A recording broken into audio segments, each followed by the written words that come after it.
Chapter 32. When Sekiguru-kan, Class 1, BS homeroom teacher, walks outside before dawn, it's to the side of Aizawa standing in the road, watching the back of a bus as it drives away. There's a coffee mug in his hand, its contents long gone cold, and Aizawa barely bats an eye when his colleague steps up beside him. There's a moment of contemplation, of Sekiguru looking at his mug, then at the expression on Aizawa's face, then at the slowly disappearing bus, before realization hits. Holy crap. So you actually did it. Aizawa shifts, tries to take a sip, then pulls a face and pours the rest out. You almost sound surprised. You held out pretty long, Sekiguru says. We were starting to wonder if your entire class might make it through the first year. I think a few of us owe Kiyoma some money now. Fantastic. Aizawa's voice is caustic. Good to know this is benefiting her and amusing all the rest of you. Sekiguru winces. I'm sorry, he says. It must not have been an easy decision. I don't know why everyone seems to think it is. Aizawa rounds on him. I don't know why my string of bad luck with students has convinced everyone that I can decide to accept my own complete failure on a win. Aizawa.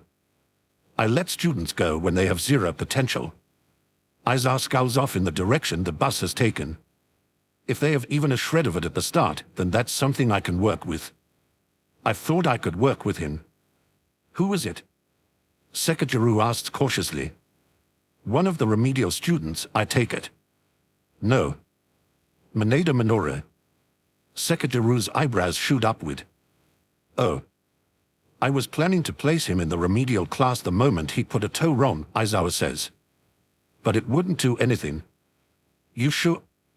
Sekiguru asks. I mean, you've mentioned him before, and so has Kiyoma, but he's a teenage boy, you know. It happens, but it doesn't mean he can't learn. That's what I thought. That's what I was hoping. Aizawa shakes his head. But there was too much I was already letting slide, and this time it led to Susaki's nephew getting hurt. He's fine, he adds quickly. But it was a close thing, and all Mineta had to say about it, his response to the fact that his actions put a civilian child in danger, was to call that child a self-righteous little shit. He pauses at Sekiguru's sharp intake of breath. He probably didn't mean for me to hear that. But I did, and I realize now that I can't help him. And I can't in good conscience allow him to move forward. He rubs his face, looking tired. Bakugo I can work with. Bakugo's problem is that he's proud and spoiled, but at least there's some part of him that wants to do good. Mineta never wanted that, so there's nothing I can do for him. Sounds like it's for the best, Sekiguru tells him gently. And hey, there are other promising kids out there. Kids with their hearts in the right place. This just means there's more space for them to move up. Those are kids you can help. Yeah, Aizawa says. Yeah, I intend to. Shouder doesn't mind early mornings as a concept. In his father's house, he loathes them. In his father's house they begin with heavy footsteps approaching his door, with sitting bolt upright so he won't be caught lying down, with an ungenerous bare-bones breakfast and whatever basic training his father can fit in before releasing him to go to school. It means closing his eyes through the first hours of the day before he steps out the door and lets himself breathe again. Today, it begins with Ida's voice booming throughout the boys' dorm, followed by a ragged chorus of soft groans of protest. Shadow sits up with more care than he normally does, because this time he has a cat on his chest. On one side, Kaminari attempts to burrow further beneath the covers. On the other, Midoriya flops over and kicks him in the side. Everyone is groggy and sleep-tousled, and mornings have never felt so bizarrely comfortable. I feel really weird, Midoriya says over breakfast, which is simple but far less Spartan than Shadow is used to. Weird how? Uraraka asks. She's eating with her eyes closed, too sleepy to keep her eyelids up. Midoriya doesn't seem to have that problem. I don't know, he says thoughtfully. I think I might be dying. Uraraka lists to the side until she bumps his shoulder. Deku, no. You look fine, Shadow informs impatiently. Her no. I feel fine, too. It makes me suspicious. Midoriya frowns. Am I floating? I feel kind of floaty. Ojiro is sitting near enough to overhear and lets out a quiet chuckle. Midoriya, have you seen your face lately? I could swear those bags under your eyes have gotten smaller. You're not dying, you're well rested. Uraraka chokes out a sob that Shadow is fairly sure is fake. I'm so proud, she says. I'm jealous, Sira groans. I always take forever to sleep when I'm somewhere new. First night of capping is always the worst. How do you even do it, Midoriya? Midoriya shrugs and mumbles and fills his mouth with food to keep from having to answer. Speaking of things that make me lose sleep at night, Uraraka pipes up. Where'd Mineta go? At this question, all the other girls jump. Ashida scoots back in her seat and checks under the table. Jiru lifts her feet up to sit cross-legged. Shadow glances to his other seat neighbor. Yaoirozu, he asks. She lowers her chopsticks, lips pursed. He was sent home, apparently. First thing in the morning, Aizawa-sensei had him get up even earlier than the rest of us. Ida and I were informed last night, but we don't know the details. That's weird, Kaminari remarks. He wasn't even in the remedial class. And I don't think he did any worse in that forest obstacle course than the rest of us. Aizawa-sensei will be making announcements after breakfast. Ida pitches his voice over the rest of the chatter. I'm sure whatever needs explaining will be disclosed then. By 5:30, the whole class is gathered outside and dressed in gym uniforms, most of them still ruffled and yawning. Shadow is reasonably awake, it's hardly any earlier than is used to, and thus far the morning has been much slower paced. The only others who seem unaffected by the are Ida, Yaoirozu, Midoriya, and Tokoyami, though in the latter case Todoroki just can't read his expression past the beacon feathers. Good morning everyone, Aizawa greets them. Your training begins today. This summer, we will be reinforcing what you learned last term, as well as pushing you well past your physical and mental limits. A few of them wince. The purpose of this training will be to strengthen your quirks and to prepare you for the examinations for provisional licenses. Aizawa's eyes narrow.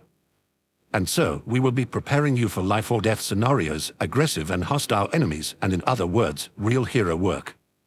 A provisional license will authorize you to perform that work, so we'll be spending this summer making sure you earn it. His eyes rove over the class. And on that note, Mineta will not be continuing his training this summer. Shadow sees more than a few perplexed looks pass back and forth among his classmates. Nor will he be continuing in the fall, Aizawa adds, and the confusion turns to shock. Wait, what? Kaminari blurts.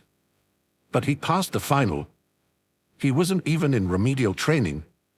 As of last night, Mineta Minoru is no longer a student in the UA Hero course, Aizawa goes on, ignoring Kaminari's outburst. The behavior that he displayed last night was unacceptable for a hero in training and has been unacceptable since he began. Aizawa's face is like stone. Let me be clear. I was lenient in dealing with his missteps, far more lenient than was called for. I will not make the same mistake twice. While you are in my class and while you are attending UA, you will show your fellow students, your teachers, and your peers the respect that is due them. You will respect boundaries. You will respect consent. You will afford your classmates common courtesy. If you are incapable of that, then you have no place in my class, in this school, or in this profession. Yaoirozu is standing next to Shadow, and he sees her shift to stand taller. A sigh of relief can be heard coming from the empty space above Hakaku's shirt collar. Shadow shifts his weight from foot to foot, burying his sudden dread deep. Mineta had been unpleasant, and privately Shadow isn't too broken up to see him gone. His social graces aren't the best, but even he couldn't miss how miserable the girls were around his now former classmate. But in spite of that, Mineta was clever and strong in his own right. He had a good understanding of his own quirk, he was smart enough to make the top 10 in academics, and he made it through the USJ attack just like the rest of them. He managed to pass the final while his partner Zero is stuck with remedial training, meaning that Mineta had more or less passed the test on his own.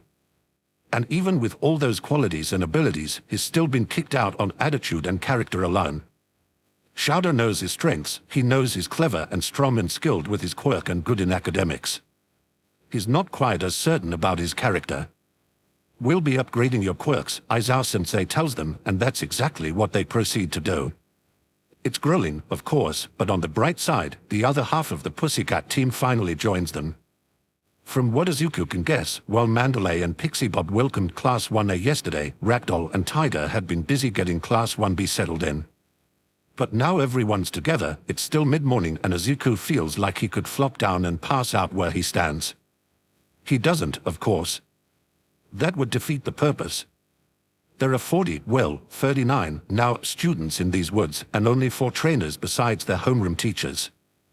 But the Pussycats are professionals and their quirks are just as suited for wide simultaneous training as they are for mountain rescue operations. Pixie Bob's Earth quirk turns the landscape into specialized training fields and obstacle courses. Mandalay's quirk is telepathy and lets her mentally broadcast instructions over multiple students at once. Ragdoll's search lets her keep track of up to 100 people at once, including weaknesses. And Tiger is HN. Izuku's mouth tastes like dirt and sweat because that's all he's eaten since breakfast. He's long given up fretting over the sweaty sting in his eyes because it's been hours since it started and Izuku is quickly learning to prioritize. As a rescue hero, Tiger's quirk lets him stretch and flatten his body to get through narrow spaces as needed. As a teacher, he's like an unholy amalgamation of All Might, Ms. Nana, and Gran Torino. He's loud, he's strong, and he does not let up. Not that Izuku would want him to, of course. Your quirk doesn't need strengthening, Nana had once told him. You do. She's still right. Gran Torino helped him find a way to harness one for all more consistently, but 5% is still a measly 5%. That's a kitten sneeze to the kind of power he's seen All Might wield with his little finger without breaking it. That's not something Izuku can catch up with overnight. Sometimes he wonders if he'll even reach 100 by the time he graduates. But that's future Izuku's problem. Present Izuku's problem is I wonder if I can nudge it up to 6. Push it to the limit. Tiger tells him when he lands on his ankle ROM and ends up limping for a few minutes. Push it to the limit, he says while Izuku struggles to get his lungs working again after he misses a block and takes a blow to the gut. Push it to the limit, he says, shortly before sending Izuku sprawling face down in the dirt for the 50th time that day. Ray helps him up, asks him if he wants her to give Tiger a hard time, and scowls petulantly when he shakes his head. This is good. This is a good thing. He pauses to catch his breath when Tiger moves on to help Sato. His arms aren't shaking yet, so he activates full cowl and drops to do a set of push-ups while he waits. What do you think? He mumbles, with minimal lip movement. It's awkward to do push-ups with his head raised to look at her, but it's the only way to see what she signs. That boy is here, she tells him. The one that punched you. He's watching you and some of the others, but mostly you. Oh. His chest feels tighter at that. The one with wings too, she says, and Izuku has to pause before he sprains his wrist by accident. I don't see him all the time. When I do, he's watching you. I don't know why. He won't talk to me. I don't like him. He's just scared, Izuku mumbles, then lifts the hand that he almost messed up and folds it behind his back. Adjusting his weight, he continues his push-ups on one arm. You know, you don't have to stay with me. I haven't figured out how to train my first quirk yet. I don't want you to get bored.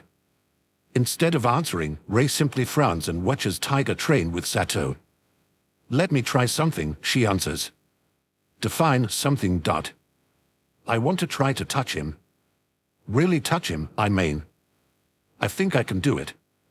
Izuku's eyes widen and he finally pauses and puts one knee down. How can I help? I don't know. When Tiger comes back to him, Izuku throws himself into a spar. It's not his best because he's trying to keep one eye on Ray at the same time, but the point of this exercise is raw strength, not fine precision detail. Ray hovers at the edges of the fight, pacing and circling like she's deciding where to pounce. She reaches out from time to time, clawing and swiping, but her hands go through Tiger the same as they always do. Izuku keeps one for all activated, reveling in the feeling of lightning in his veins. When Ray drifts close, he feels the hairs on his arms stand on end. The static charge makes his skin prickle until he dodges a blow from Tiger and steps into Ray's space. She blinks away, vanishes, and reappears behind Tiger, reaching out with a pale hand for his broad shoulder. It's a fraction of a second. Just an instant. But Izuku is watching, always watching for weaknesses, just like Nana taught him, and he sees Tiger's split-second glance over his shoulder. Izuku throws a punch and catches him in the side, before he has the chance to manipulate his body around it. Tiger's roar of laughter almost deafens him, and Izuku is rewarded with another and gentle fall. He glimpses Rei on his way down, and finds her staring at her hand with a wide, wide smile on her face. When he staggers back up, Tiger is still grinning at him, and Izuku arranges his tired face into a grin of his own. As Tiger's booming voice calls him back to attention, movement catches his eye in the trees beyond their training ground. Kuda lurks in the shadows, half hidden behind a tree trunk, and meets his eyes with a dark scowl. Before Izuku can react, the boy turns and vanishes into the underbrush with the ghosts of his parents always at his side. Ragdoll doesn't like to toot her own horn, but she's pretty sure she's keeping busiest for the least reward. Tiger's giving the kids face-to-face lessons, Pixie Bob gets to show off and wow everyone by turning glades and ravines into obstacle courses, and Mandalay's talking into everyone's heads. That's how it usually is. Tiger, Pixie, and Mandy are the face, the muscle, and the voice of their operation, and little old Rags gets to be the brains and the eyes. It's a good job. Her favorite job. And the best part about it is knowing nobody else can do it but her. Eraserhead and Blood King brought them 39 kittens, and Ragdoll can keep tabs on them from any vantage point. She is the vantage point. Pixie Bob looks to her to know who needs what, Mandy looks to her for where to send instructions, and Tiger. Well, Tiger mostly does his own thing. That's Tiger for you. But she can give him advice on who needs strengthening and how. That's a complicated question, though, because everyone here needs strengthening in every possible way. Ragdoll smiles to herself and taps Mandy to whisper in her ear. Tell Todoroki-kun he's about to pass out from heat exhaustion, she says. Miss Kanda needs to work on her footwork. Shiozaki's never going to last long in a fight if she stays in one spot and doesn't move. Ojiro sprained his ankle and it's not the kind you can just walk off. The list goes on. Ragdoll is good with names. She has to be, with a quirk like hers. She has to talk slow, too, or Mandy won't have enough time to transmit it all. Not that she blames her. Once upon a time, it was all a bit much for Ragdoll, too, back when she was a teensy little kitten in training herself. When she was little, one of the happiest days of her life was figuring out where the off switch was, because without that, her mind wasn't the pleasantest place to be.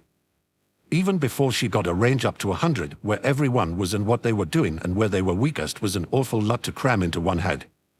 It left her so busy sorting through it all that she missed things right in front of her nose. Now she misses nothing.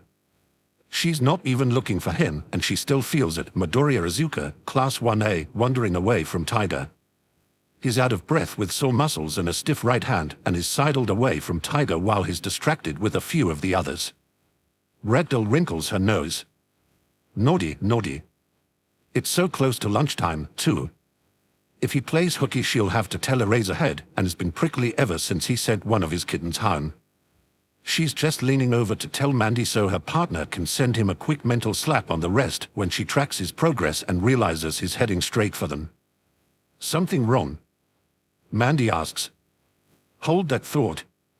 Ragdoll chirps back and darts away to head him off. She means to sneak up on him, but he scampers up to her before she has the chance. Oh, Ms. Ragdoll. I was looking for you. Are you busy? Ragdoll blinks, narrows her eyes, and squints at his face for a moment. He's not lying. Not skipping out, then. Just taking a break from Tiger, and that's silly. Who would ever need a break from Tiger? Tiger is a delight.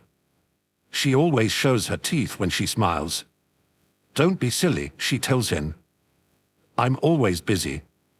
Tetsu's metal shell is breaking. He's reached his limit, and so early too.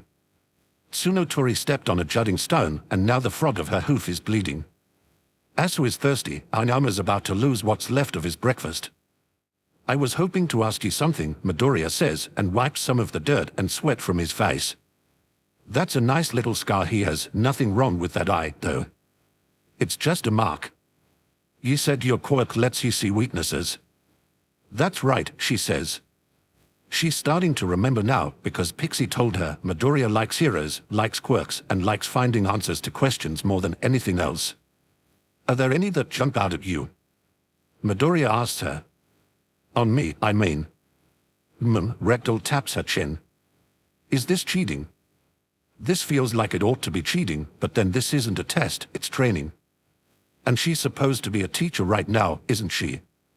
If she's a teacher and it isn't a test, then what's the harm in helping him find the answers? Wheel, the biggest thing jumping out at me is that right hand of yours. He wrings the hand a bit. It's just a little stiff. Well, you know what they say, a little goes a long way, doesn't it? She taps one of her poor gloves on her chin. Besides that, you're big and loud and in your face, and that's all well and good, but you don't have the muscle to back it up yet. She tilts her head to look at him sidelong. Which is why skipping out on Tiger to ask me questions you already know the answers to might not be the smartest move, don't you think, Midori-kun? Pixie says you smart. You already know your weaknesses, don't you? He blinks at her. What about mental ones? HM. She tilts her head the other way. You're right, I did know that, he admits, a little sheepishly. I know my, physical weaknesses, and I sort of know how I can get past them, too. But what about mental weaknesses? Can your quirk detect those, too? Before she can answer, he pushes ahead. Because I know what I have to do, but I don't always know how to go about doing it. Sometimes it feels like something's blocking me, and it's not something like this, he taps his crooked hand. Or just how big my muscles aren't. I feel like part of it's how I think, and it's harder to tell what that is and how to get past it. I was just wondering if you could, with your quirk. Ragdoll hums again, lets it drag out as she taps her foot in time to her thoughts. No one's ever thought to ask her this before, besides Mandy when they were younger. No, afraid not. My quirk deals in physical weaknesses only. On legs and broken arms and bad backs, you know. His shoulders slump a little. But that doesn't mean I can't still answer your question. Because that's only what my quirk does. But I can do more than that. He perks up at that, and Ragdoll mentally pranes a little. She's getting the hang of this teacher thing. And Tiger has been wanting to take on sidekicks, maybe they could give it a shot. I'm a people person. Anything my quirk can't see, I can learn to read without it. That's how I knew you really wanted my help, and you weren't just hiding from Tiger. Midoriya looks at her like that's the strangest thing he's ever heard. Why would I want to hide from Tiger? This kitten should be careful, or Ragdoll might start to like him. No idea. But tell me more about your mental blocks. Mandy might have telepathy, but I'm good with mind things. Bakugo's wrists are giving out, and he needs a break. Yaoirozo is hungry, and she can't jump around and make things as fast as she could if she tried just a bit harder. Oh, and there goes Uraraka's breakfast, some of it got on Monoma, and is hopping now and his balance is just awful. How do you keep it all straight? Midoriya asks, and for a moment Ragdoll wonders if he's the one that has telepathy, not Mandy. It's so many moving parts, isn't it? So many things to keep track of. How do you go through it all and find what you need, instead of being overwhelmed? Practice, she replies. Years of practice. There's no quick way around that. But first I had to try. I plucked it all out at first, all those little things, and you can do that too, if you want, and just focus on what's in front of you. She clicks the tip of his nose with her glove. But then you miss all the good stuff if you block it out. If you don't want to miss it, you have to let it in. That's what I did. I let it in, and my mind grew around it to fit it all in. Practice. Break up all the noisy things into smaller bite-sized things. It's hard and it takes time to get good at it. It's not something he perfect overnight. It's his own fault really, for asking all these questions and knowing things, finding things, learning all the things he can fit into that fluffy little head. But if he's smart, he'll get it all straightened out. He looks thoughtful, which is good. Thoughtful means he's listening. That makes sense, he says, and holds up his scarred hand. What about things like this? He pauses. I don't know if this is a question you can answer, but you know weaknesses, right? What about weaknesses that can't be fixed? Because this can't be fixed, and it's my own fault, and well, like he said, it's just a little stiff, but a little goes a long way. He searches her face. Is there a way to keep it from slowing me down, besides just strengthening the rest of me? Ragdoll crosses her arms to keep her hands from twitching. Oh, that's a tougher one, she says. But I do have an answer, and it's this. She leans forward a bit. Not everyone's like me. He blinks at her, and she adds, not everyone can keep it all straight. You see. He blinks again, and then his eyes widen. Does he have it? It's like you, with mental weaknesses, he says thoughtfully. You can't sense them with your quirk. So you can only rely on what you say. So if they see it wrong, then... Clever kitten. Ragdoll smiles until all her teeth are showing. Lots of people like to pretend they don't have any weaknesses, she says. And that's all well and good, but everyone knows that everyone has weaknesses, so even if you try that on someone who isn't me, they'll just keep looking and looking until they find it. But if they think they found it, then they'll stop looking, Midoriya says, and the look on his face is sharp and thoughtful enough that he almost looks like a cat himself, all his missing are slit pupils in his eyes. He wrings his stiff hand. I can make them ignore this and go after a weakness that isn't there. It takes a good liar, Ragdoll tells him. Do you think you can tell a lie without talking? I don't think I've tried it before. He smiles back at her with those sharp little cat's eyes, and all bets are off. Ragdoll likes this one. She feels like she could dance with glee and manages to restrain herself to bouncing on the balls of her feet, but it's quite the close thing. Eraserhead is an amazing hero and a great teacher, and Tiger is her best friend who she loves with all her heart, but they have such one-track minds when it comes to strength because, well, man. She's still smiling as she sends him running back to Tiger. Ragdoll has always liked the clever heroes just a bit better than the powerful ones. Won't it be interesting to see one who's both at the same time? Lunch. Aizaru doesn't mean to shout it loud enough to make both Ayama and Hakakia jump, it just comes out that way. Most important meal of the day. Pretty sure that's breakfast, Ashida tells him. I'm pretty sure it's more useful if you shove it in your mouth and shut the fuck up, Bakuga growls. Aizaru can see his hands shaking from across the table. Aizaru used him in a quick demonstration to show everybody how little their quirks have developed since the first day of school, and judging by the near non-stop explosions since this morning, Bakugo took it a little personally. Aizaru shrugs and compromises by putting food in his mouth but continuing to talk. Seriously though, I was with Tiger for about an hour this morning and I'm pretty sure he tried to kill me. Ashida pats him none too gently. There, you'll live, she assures him. At least the food's good, he sighs. The food's boring as shit, Bakugo snaps. It's not that bad. It's fucking bland. Ashida bursts out laughing. Bakugo, you're talking to the guy who once ate drywall on a dare. Ashida. Aizaru almost wails, but it's quickly drowned out when Bakugo stops eating to guffaw at him. Are you serious? You fucking idiot. And Aizaru can't be too upset now, because Bakugo's laughing like he actually thinks it's funny. When the fuck was this? We knew each other in middle school, Ashida says, a little smugly. We were in our third year. And that, Aizaru realizes, is a perfect reminder and segue into that favor he promised Midoriya. What about you, Bakugo, he asks. What was your friend crowd like before UA? A look of distaste crosses Bakugo's face, and he shrugs. PFF, what friend crowd? I just had a couple of dickheads following me around because I had the best quirk in our entire class. Ashida wrinkles her nose. Sheesh, Bakugo, do you even remember their names? No. How about before that, then? Aizaru presses. Like grade school. Come on, you can't tell me you never had any friends. Or was it just Midoriya?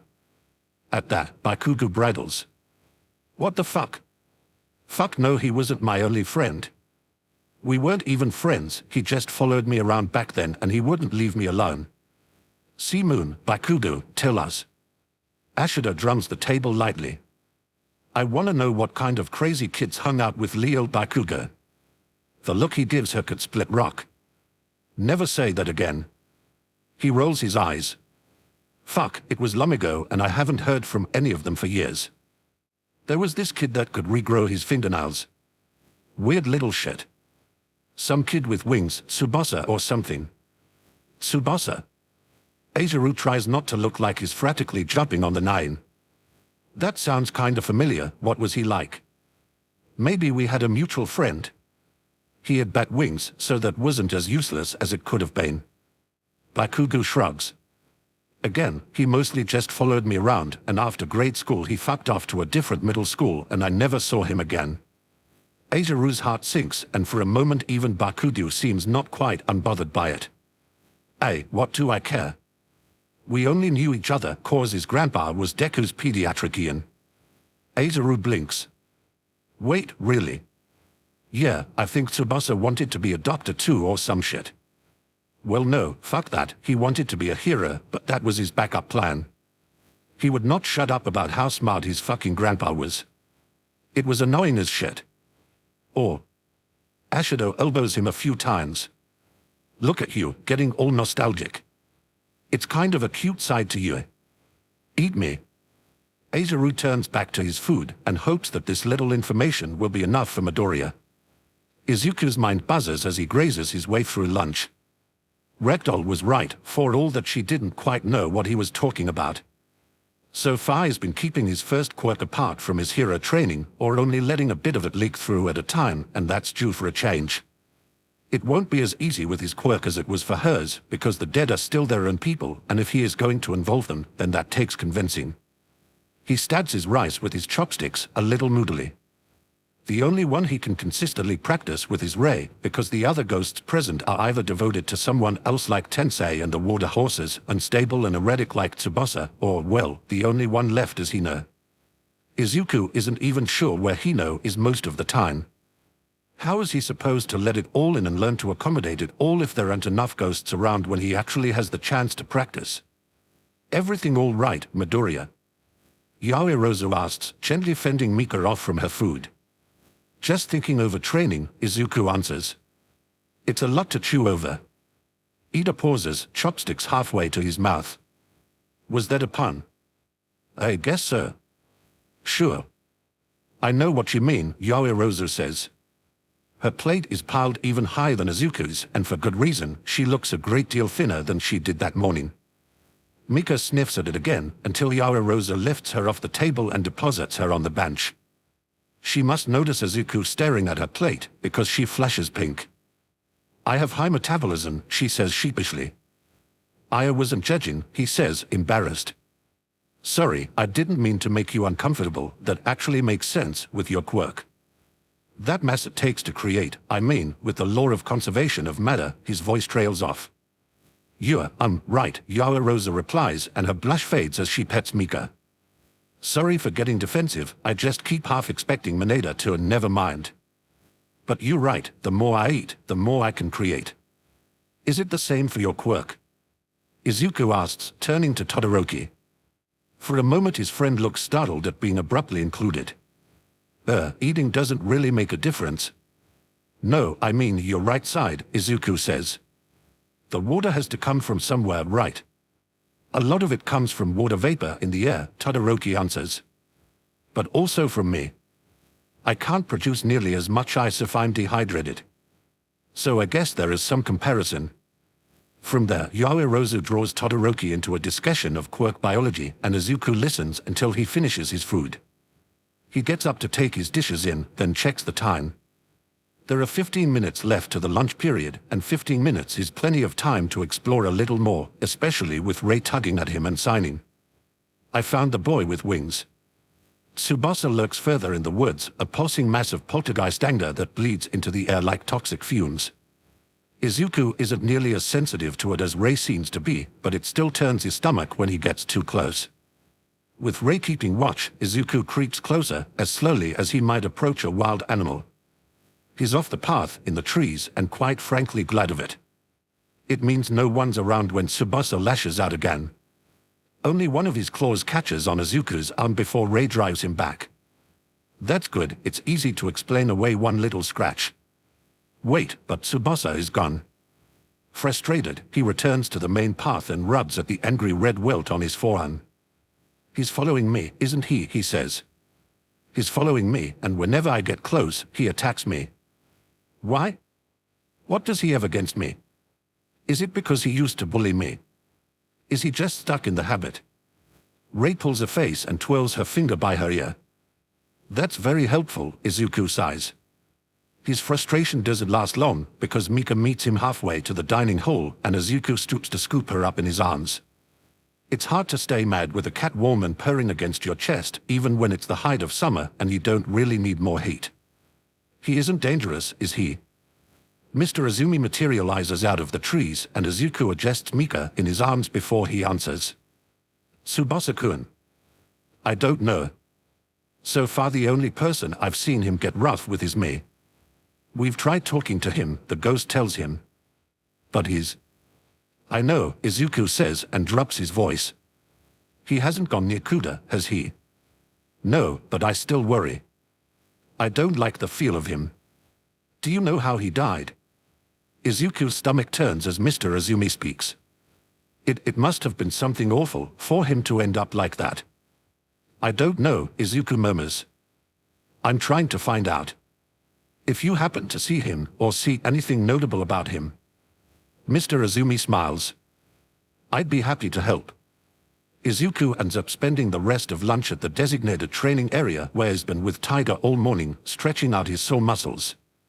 It's nearly useless because Mika decides that now is the best time to start climbing him like a cat tower, and it's very hard to stretch properly when he can't stop snickering. After a few minutes he gives up and sits down to give her a thorough petting. Rei tells him Kuda is coming before the boy comes storming through, swinging a long stick in one hand. Izuku sees him first and sees the look of angry shock when the boy finally notices he's there. Not sure what else to do, Izuku continues to twirl a long bit of grain grass in front of Mika's nose so she can bat at the seeded end. Hey. Fuck off, the boy tells him. Izuku has only one play in his book, but it hasn't failed him yet. Want to get in on this? Izuku asks. I don't have any treats you can give her, but she likes people and she likes to play. I don't talk to lame-ass wannabe heroes, Kuda says flatly. That's fair, Izuku says, heart sinking. Do you hate cats too? Kuda keeps glaring at him, like he's too proud to admit there's something he doesn't hate. Izuku puts down the grass and gives Mika a scratch under the chin. If you want to play with her while I'm training, you can, he says, and looks at Mika instead of at Kuda. She might get lonely otherwise. You want me to watch your stupid cat while you're too busy to take care of it your own damn self? Kuda's voice burns with blistering scorn. Izuku winces. She can take care of her own self, I think, he says. And you don't have to if you don't want to. I'm just saying you can if you do. He looks up a moment later and Kuda is gone. A few of his classmates and students from Class B filter in and Mika doesn't run off until Tiger arrives to continue training for the afternoon. Rei taps on his arm at one point when he pauses for a breather and points. Izuku follows the direction of her finger and finds Kuda in the distance, running through the trees toward the path, dragging a bulrush for Mika to chase. Chapter 33. The evening of day 2 brings a new challenge. After a long day of training, the students are expected to cook for themselves tonight. As challenges go, it could be a lot worse. It turns out that food is an excellent motivator, especially for nighting kids run ragged for a full day, and collaboration kicks off after only a few speed bumps at the beginning. It's easy to get past those once everyone figures out it's best to give Bakugo his space when he's holding a kitchen knife. Izuku is used to helping around the house and is no stranger to making himself useful in the kitchen. Of course, he's a lot more comfortable with a kitchen stove than an open flame, but he can fetch and carry, organize ingredients, and help keep the prep areas clean. He puts out a food dish for Mika, a safe distance from the chaos, and finds ways to keep busy. The class breaks off into groups, cooking several pots of curry to feed nighting people. Yaoirozu produces lighters, matches, and steel strikers to light cooking fires, but others take more direct approaches. Shiro and Kirishima coax Bakugo into lighting a few with explosions, and Ashido drags Todoroki into helping with the rest. It's Izuku's own bad luck that he passes by Uraraka with clean cooking utensils as this is happening, because she nearly knocks them out of his hands with her enthusiastic cheering. Sorry, Deku, she says, stopping to catch a spoon before it hits the ground. It's fine, he says, bewildered, as she places the utensil carefully back in his already full hands. Still not used to seeing Todoroki use his fire, I guess, she says with a shrug. Guess Ashido isn't, either. Izuku looks over to where Ashido is gleefully letting her in a pyromaniac show. Uraraka moves away from him to watch Todoroki work. When he finishes distributing utensils, he turns back to see Todoroki rekindling one of the fires while Uraraka leans her arm on his cooler right shoulder. He can't hear what Uraraka is saying from this distance, but there's a little grin on Todoroki's face. The food is nothing special and it's a little burnt on the bottom, but somehow it still manages to be delicious. It helps that he is Uraraka on one side and Ida and Todoroki on the other, squashed in shoulder to shoulder with his best friends. Mika hangs close to the table, charming some of his weaker-minded classmates into offering table scraps. Kaminari yells a bad joke loud enough for even Class 1B to hear, and Izuku joins in the laughter. He's come a long way from lonely lunches tucked away where bullying classmates and upperclassmen can't find him. It's mostly by luck that he glances up at one point and spots Kuda sneaking off into the surrounding woods, head down with the brim of his cap pulled over his eyes. Izuku looks around, concerned. Do the pussycats know he's wandering off? Has he even eaten anything? He finishes quickly, scrubs off his plate and spoon, and fills another from one of the pots. The food has cooled significantly by now, so he nudges Todoroki. Hey, could you warm this for me? Sure, watch out. Todoroki passes his left hand over it a few times, then presses his palm to the underside of the plate until it's fully heated. Thanks. Izuku covers it with another dish, grabs a clean spoon, and sets off toward the forest trail at a quick pace. Where are you going? Todoroki asks. Checking on Kuda, Izuku answers and trots down the path with the covered plate in his hands. Rei joins him then, much to his relief, and he drops his voice to speak to her. Keep an eye out for Tsubasa, okay? Last thing I need is him knocking this plate out of my hands. Akuda's parents around. As if on cue, Mrs. Azumi appears on the path, quite literally materializing out of the darkness. Izuku makes a beeline right for her. Did Kuda eat? He asks, before she has the chance to get a word out. Mrs. Azumi looks startled for a split second, and then her face softens with a smile. He picked at his plate and excused himself early, she replies. Come on, he'll be at his secret spot about now. She leads him further down the path, then off to a branching trail that leads to a sharp rise. The path slowly widens as it leads up the side of a miniature cliff. Izuku's eyes adjust quickly to the dark, and he can see the end of the trail already. It's a shelf overlooking the surrounding trees, with the mouth of a cave set against the cliff. Kuda sits in front of it, staring out at the forest. His father sits beside him. Izuku makes sure that his footfalls make plenty of noise, shuffling through sparse clumps of grass and stepping on a twig to make it crack. The last thing he wants to do is sneak up on Kuda by accident. He waits until the boy's eyes are on him before he speaks. Hey, he says, stepping onto the wide ledge. Brought you some of our extra curry, if you want it. I guess since we have 19 people instead of 20, the portions were a little off. How the hell did you find me? Kuda demands. He's on his feet, facing Izuku with clenched fists. Followed your footprints, Izuku answers. Do you want food? I don't want your damn food. Kuda says hotly. And I said I don't want to talk to you. What part of a mind your own goddamn businesses don't you understand? Pretty much all of it, Izuku answers. I'm terrible at it. Ask anyone. Mr. Azumi lets out a sad little hair. You're all stupid, Kuda goes on. Getting all hyped up about your stupid quirks and your stupid J-Jackass training. It makes me sick. He looks close to tears, but is not quite there yet. Sorry, Mrs. Azumi murmurs. I'm sorry, thank you, for thinking of him. But maybe you should go. Izuku puts the plate down and steps away. What's the matter? Kuda doesn't move toward the food. Got nothing to say. Would you listen? Izuku asks. You've already made up your mind about me and heroes. Haven't you? You're all crazy. Kuda's voice shakes. Crazy or just stupid? See, calling yourselves heroes and villains, but all you ever do is kill each other and die. Izuku sees his parents flinch. Do you even care? The pitch and volume of Kuda's voice rise. Or are you just too busy bragging about your quirks and fighting each other to care that that's why you all end up dead? Izuku sees the ghosts' faces when Kuda says this, and it's too close.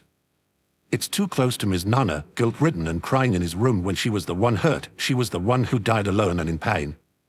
It's too close to how she hid and lied because she was too ashamed to admit she abandoned someone when she didn't abandon anyone, she died, and people need to stop forgetting that. There's a difference. Izuku's voice is tight. That's not fair. What's not fair? Kuda spits back. You think you're too good. Are you that full of yourself that you think you can't? I didn't say it wasn't fair to me, Izuku says coldly. What are you talking about? There's a difference between dying and abandoning someone, Izuku says, and he shouldn't. He should turn around and walk away, he should leave this angry child to grieve, but he can't, not when there are people who need his help, who no one knows to help but him. If you hate heroes that much, does that mean you hate them too? Mrs. Azumi gasped sharply. Kuda draws back like he's been slapped, and then he goes still, and Izuku can tell by the look on his face that it was the wrong thing to say. What about your aunt, he asks. Do you hate her? Do you hate the people taking care of you? Shut up, Kuda's voice shakes. You seem to hate quirks, not just heroes, Izuku goes on. Do you have one? The water horses both had similar quirks, he knows. Do you have a power like theirs? Shut up. Kuda yells. Midoriya, Mrs. Azumi murmurs. Mr. Azumi tries to put a hand on his son's shoulder. He does, but... They're your family, like it or not, Izuku tells him, and he can't win. He knows he's already made a mess of it, but he has to try. Even if you're angry, you can't hate heroes without hating them too, and you can't quirks without hating a piece of yourself. Fuck off. Kuda's voice cracks. Go away. Just go away and leave me the fuck alone. I don't want you here and I don't care. Izuku is already backing away. Fine, he mutters, then turns and walks away as quickly as he can. Stupid, he thinks. Stupid, stupid, stupid. You're supposed to be good at this. Should have just kept your stupid mouth shut and dropped a cat in his lap. If anyone notices that his mood has dropped when he returns, no one comments on it. Izuku stirs and awakens an hour after he falls asleep. He peels open heavy eyelids to see lights moving amid whispered voices and raises himself to his elbows. Thankfully, he's too groggy to be alarmed before he remembers that the remedial class has to stay up an hour later than the rest of them. Kaminari is closest. Izuku can see him on the other side of Todoroki's sleeping form, rummaging through his bag with a toothbrush in his hand and a flashlight held in his teeth. Farther away, Kirishima, Satu, and Shiro are getting ready for bed as quietly as they can. Ashida must be doing the same in the girls' area.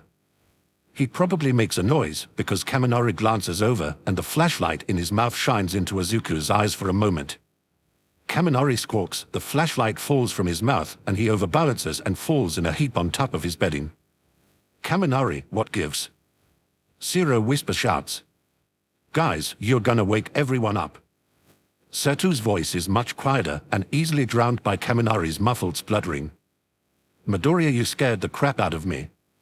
Kirishima turns his flashlight toward him, and Izuku squints back and wishes he hadn't woken up, especially when he sees his classmate start. Oh wow, yeah, that's a little creepy. Says the guy with shark teeth, Shiro mutters. True, Kirishima says. Don't worry about it, Midoriya, go back to sleep. That's pretty cool, though, I didn't know your eyes did that. Izuku stares at him grumpily, weighs his options, and decides that whatever this is, it's a problem better left for later.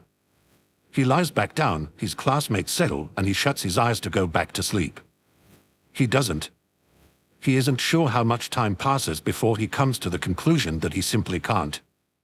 And that grates at him. There are few things more frustrating than being exhausted but unable to fall asleep. Frustrated, he rolls on his back, opens his eyes again, and sits up. His eyes adjust to the dark, and he takes in the subtle shades of black to gray, the shapes of his sleeping classmates, the pale form of Ida Tensei at the doorway, peering in to check on them. Rei is at his side, holding onto the hem of his shirt. There is meat for a moment before the ghosts move on again. Izuku's hands itch to reach for his phone, more out of habit than any real desire, but if he starts watching internet videos, he's liable to wake someone up by accident. Another urgent necessity makes itself known then, he has to go to the bathroom. With a short sigh, Izuku gets up, slips his shoes on, and carefully picks his way through his classmates until he reaches the edge without disturbing anyone. With that, he ducks out of the room and heads down the hall. He passes by Tensei and Rei again, smiling when he sees the former fumbling through sign language to converse with her. The pad of paws behind him alerts him to Mika's presence, and he pauses to let her catch up before he goes out.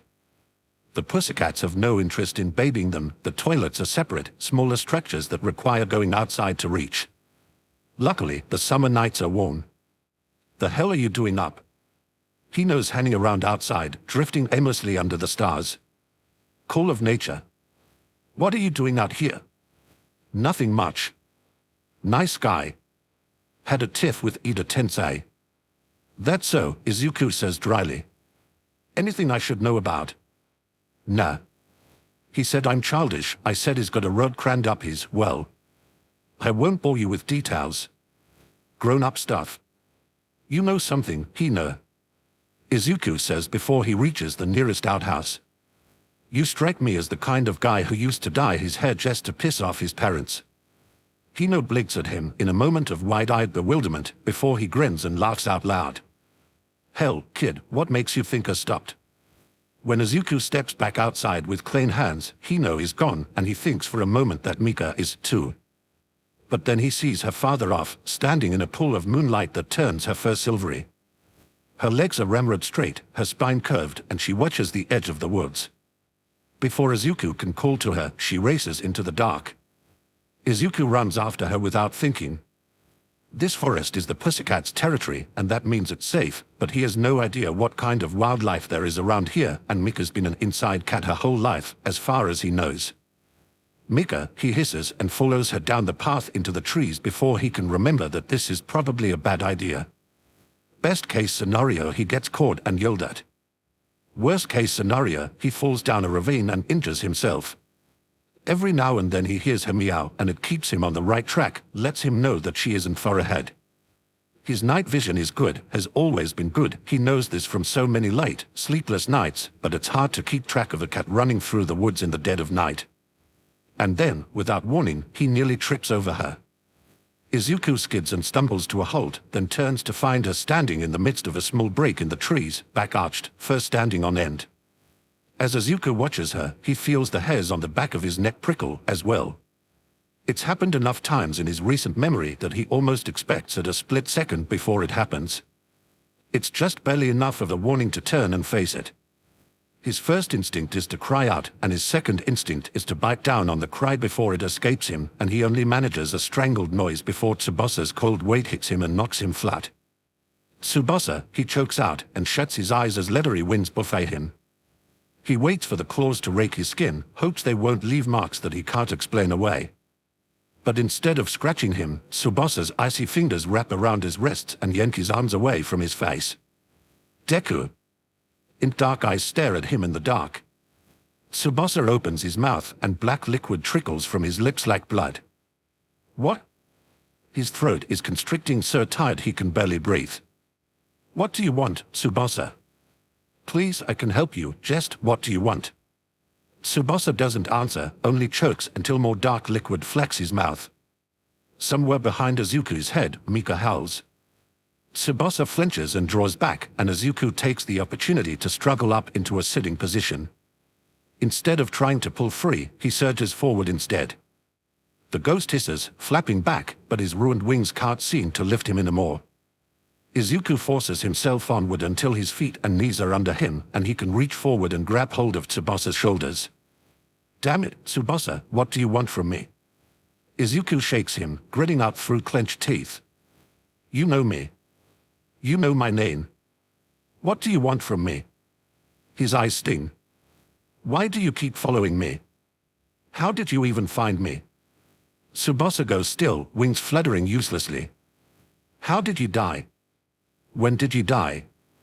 Tsubasa's form convulses, turning to mist in Izuku's grip. He flickers, vanishes, reappears, changes. Izuku is flat on his back again. He doesn't remember being struck, nor deciding to lie down. He's simply there because it's the only thing he can be when there's a Numu on top of him. No. Not just a Numu. Izuku's next breath shudders and catches on the way in. No. The ruined wings stretch wide enough to block the moan, torn and broken beyond repair.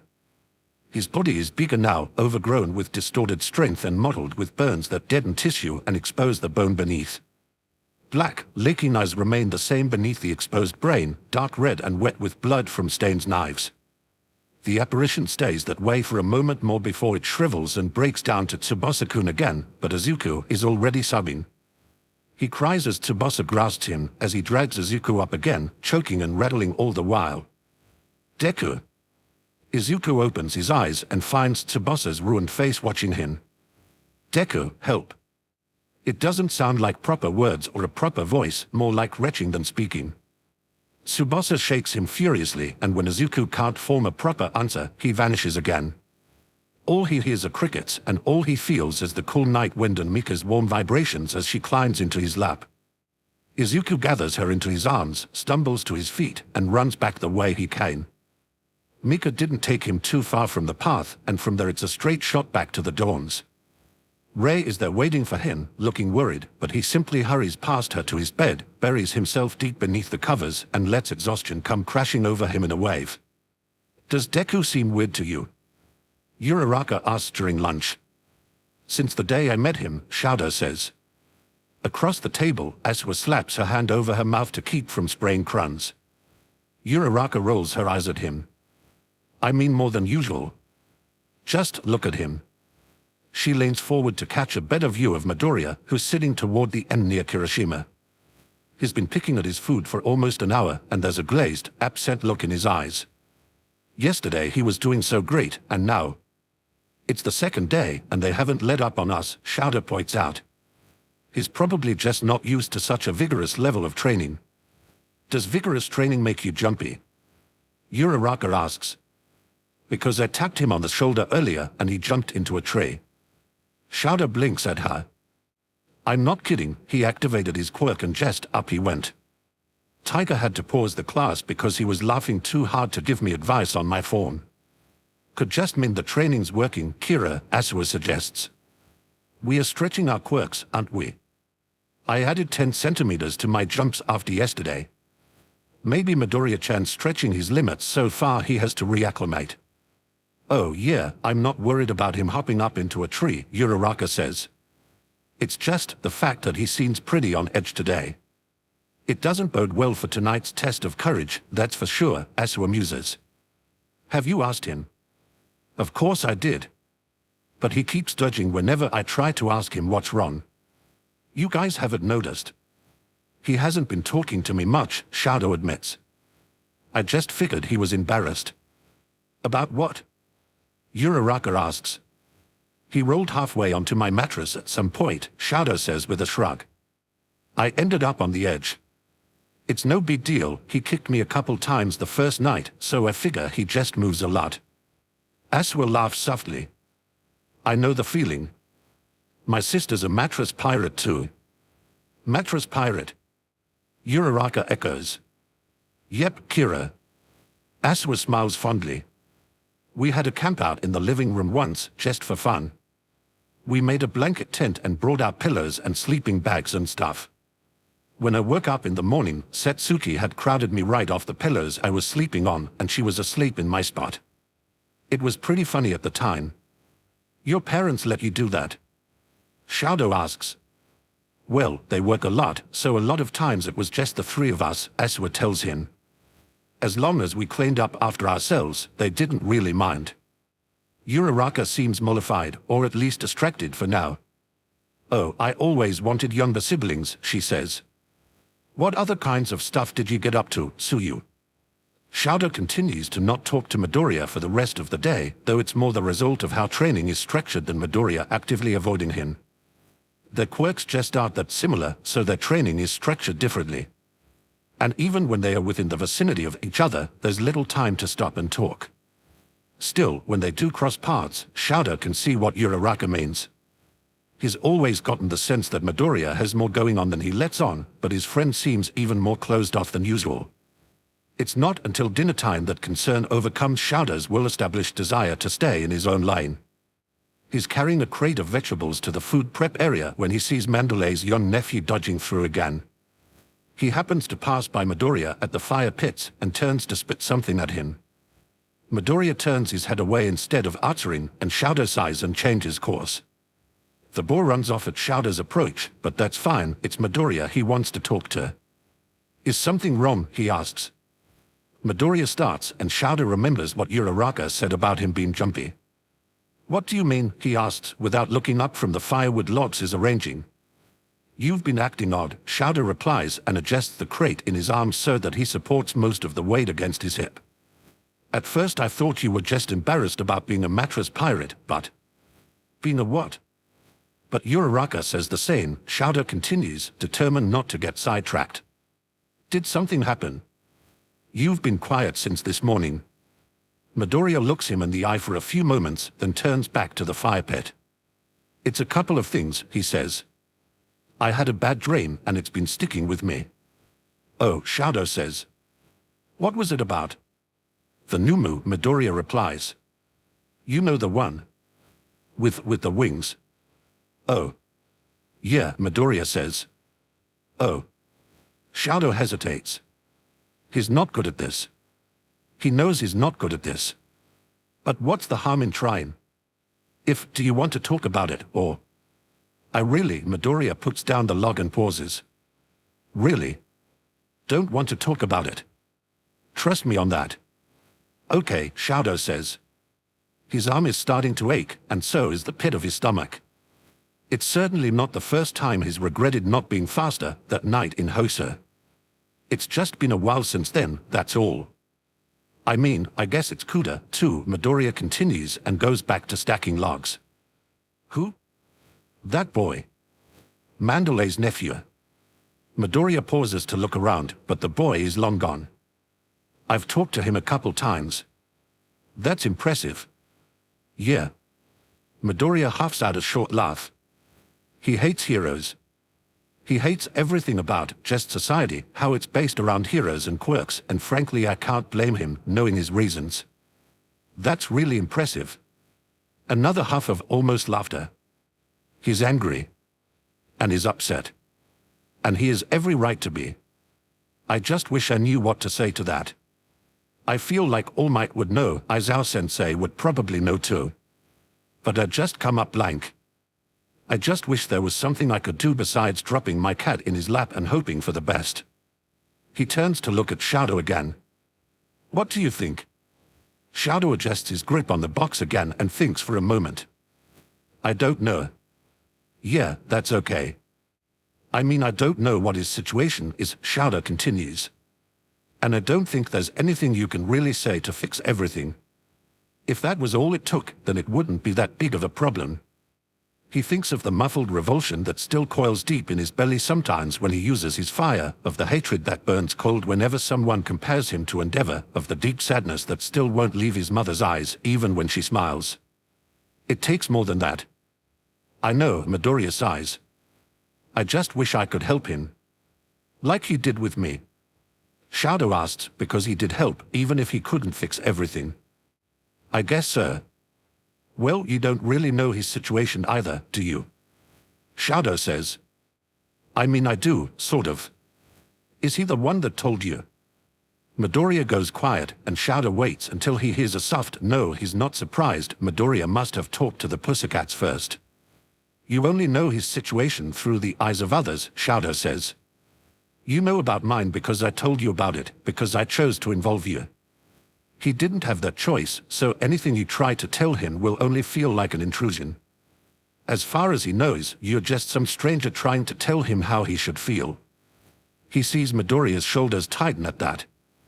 That makes a lot of sense, Midoriya murmurs. I guess if he hates heroes, then maybe all you can do is try to give him a reason not to, Shadow says. And if you can't tell him, then show him. He shrugs again and continues walking. That's just what I think, anyway. If anyone can find the right way to butt in, it's probably you. That's kind of your thing. Midoriya stops avoiding him after that. The stupid green-haired jerk shows up at Kuda's secret base again. Kuda hates him. He hates everything about him, from his stupid green hair to the dumb scars on his face and on his hands. He hates his voice and his fake smile, he hates that stupid vacant look in his eyes, and he hates that he knows from Mandalay that the jerk's name is Midoriya. He doesn't want to know the jerk's name, because he's just a stupid jerk who runs his mouth and is probably going to die anyway, especially if he's stupid enough to get himself scarred up when he's still just a kid. I told you to go away, Kuda says.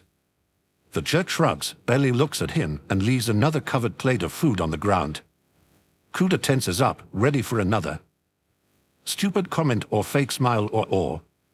If Midoriya talks about mom and dad again, Kuda's going to hit him. Harder this time. But all Midoriya says is have a good evening. Don't stay up too, forget it. And then he turns around and starts to leave. For a second, Kuda stares after him. What, he says when he finds his voice again. Is that all you have to say? The jerk stops and his arms cross and twist a little and he turns around again. I guess. I'm sorry. Kuda scowls at him because this sounds like pity and the last thing he wants is pity. I upset you yesterday. And I didn't mean to. I want to help, but I also don't really know what you're going through, so it was pretty stupid of me to try to tell you how you were feeling or how you should feel. He shrugs. That's all. Hope you like the food, it's beef stew. And then is gone. Kuda stands glaring after him until he can't see him anymore. He stomps his foot, kicking dust after him, and shouts swear words until he feels better. The stew is still warm. Ashida's piercing wail is heart-rending as Aizawa sensei drags the 5 unfortunate remedial students off for a surprise lesson. She, Kirishima, Shiro, Satu, and Kaminari look devastated, and Izuku's heart goes out to them all. For the rest of them, the day's training is finished, dinner is eaten, and the dishes are clean, which means it's time for the test of courage. Maybe he'll let them join in on a different activity later, he murmurs to Rei, who shrugs and continues to hug his arm. Since his run-in with Tsubasa last night, she hasn't left Izuku's side. She isn't the only one, either. All ghosts are more or less accounted for, besides Tsubasa. Tensei has been cheering his brother on all day, Narita's hanging around to watch the test of courage, Mrs. Kiriyama's off watching over her son, and didn't come on this trip in the first place, and the Azumis were with Kuda when Izuku left him, which isn't likely to have changed. Even Hino has been hanging around all day, though for what, Izuku isn't quite sure. It's kind of impressive, Izuku remarks under his breath, just loud enough for the ghost to hear him. I would have thought you'd get bored by now. Meh. Hino snorts. Beats hanging around listening to Suzuki fret herself to a second death. Or watch Okumura drift around and mope. Oh. How is he, by the way? I mean, he's less murdery than before. Hino gives an indifferent shrug. Probably hopes that he actually leaves every now and then, instead of hanging around getting pissy over everything the dickhead does. Pot, kettle, Izuku says absently and turns his attention to the pussycats before Hino gets indignant. All right. Pixie Bob's voice carries easily to each of them.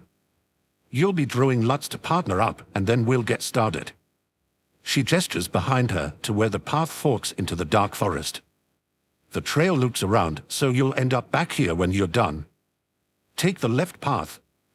When you reach the halfway point, you'll find Ragdoll waiting for you with tags, which you'll take to prove you didn't chicken out. Your fellow hero students will be waiting for you along the way, Mandalay adds, grinning. They'll be pulling out all the stops to scare you, and once you're finished, it'll be your turn to do the same to them. It'll be a contest of creativity. To see if you can scare the crap out of each other. Pixie Bob finishes. Now gather round, find your partners. Not Bakuga, Izuku thinks when he picks out a small slip of paper with the number 6 on it. With his luck, it'll be too much to ask to partner with Uraraka or Ida or Todoroki, but just as long as he doesn't have to do this with Bakuga. I have the number 6. Who else does? Izuku almost says with relief and raises the arm that Rei isn't holding. Over here, Yaoi Rosa. Seeing him, she smiles and comes to join him. This is so exciting, she says. I haven't done a test of courage since elementary school. What about you, Midoriya-kun? Same I guess, Izuku jumps when Bakuga's voice rings out furiously. Somebody fucking switch with me. Izuku looks over to find Bakugo scowling near an apathetic Todoroki. He shares a commiserating look with his friend over Bakugo's shoulder and raises a half-hearted thumbs up. Todoroki quirks an eyebrow at him. Mandalay emphasizes that there is to be no switching, and everyone lines up. Shuji and Tokoyami are in front, followed by Bakugo and Todoroki, then Aoyama and Jiro. Izuku steps in behind them and turns around to grin at Uraraka and Tsuyu. Behind them are Ujiro and Hakakuya, and Ida and Kuda take up the rear. Hopefully they won't burn the forest down, Yaoyorozu murmurs as Bakugo's rage dies down to quiet growling. What were you saying, Midoriya? It's been a while since I did something like this, Izuku admits. Grade school, like he said. I think I was 9 or 10. Everybody said I was no fun because I wouldn't react to stuff. That's roundabout way to boast, don't you think? Yaoyorozu remarks. What? And no, I didn't mean it like that, Izuku splutters, then sees the little smile on Yaoyorozu's face and realizes she's joking with him. Well, we'll see.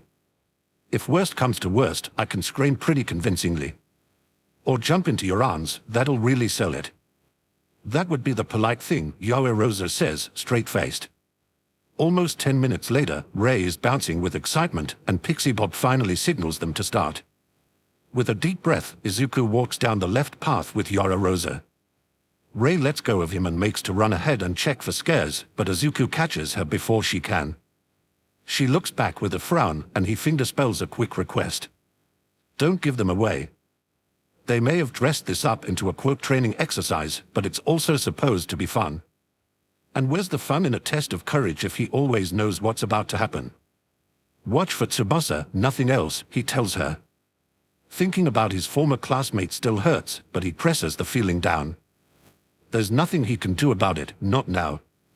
All he can do is wait and see All Might about it, maybe share what he knows.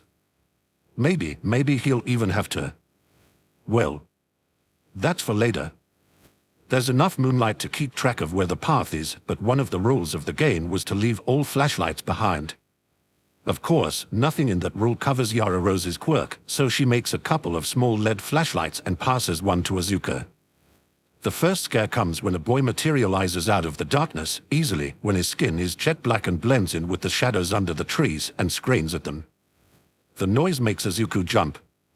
Yaoyorozu startles but doesn't drop her flashlight, and lets out a shaky laugh when the boy vanishes back into the dark. Good one, Kuroro, she murmurs. Their flashlights foil the next attempt at a scare, but Shiozaki trips them up with vines shortly afterward. They move on to the sound of faint laughter from further into the trees. We'll get them back, Izuku murmurs with a smile. Yaoyorozu shines her light toward his face, then turns it away again.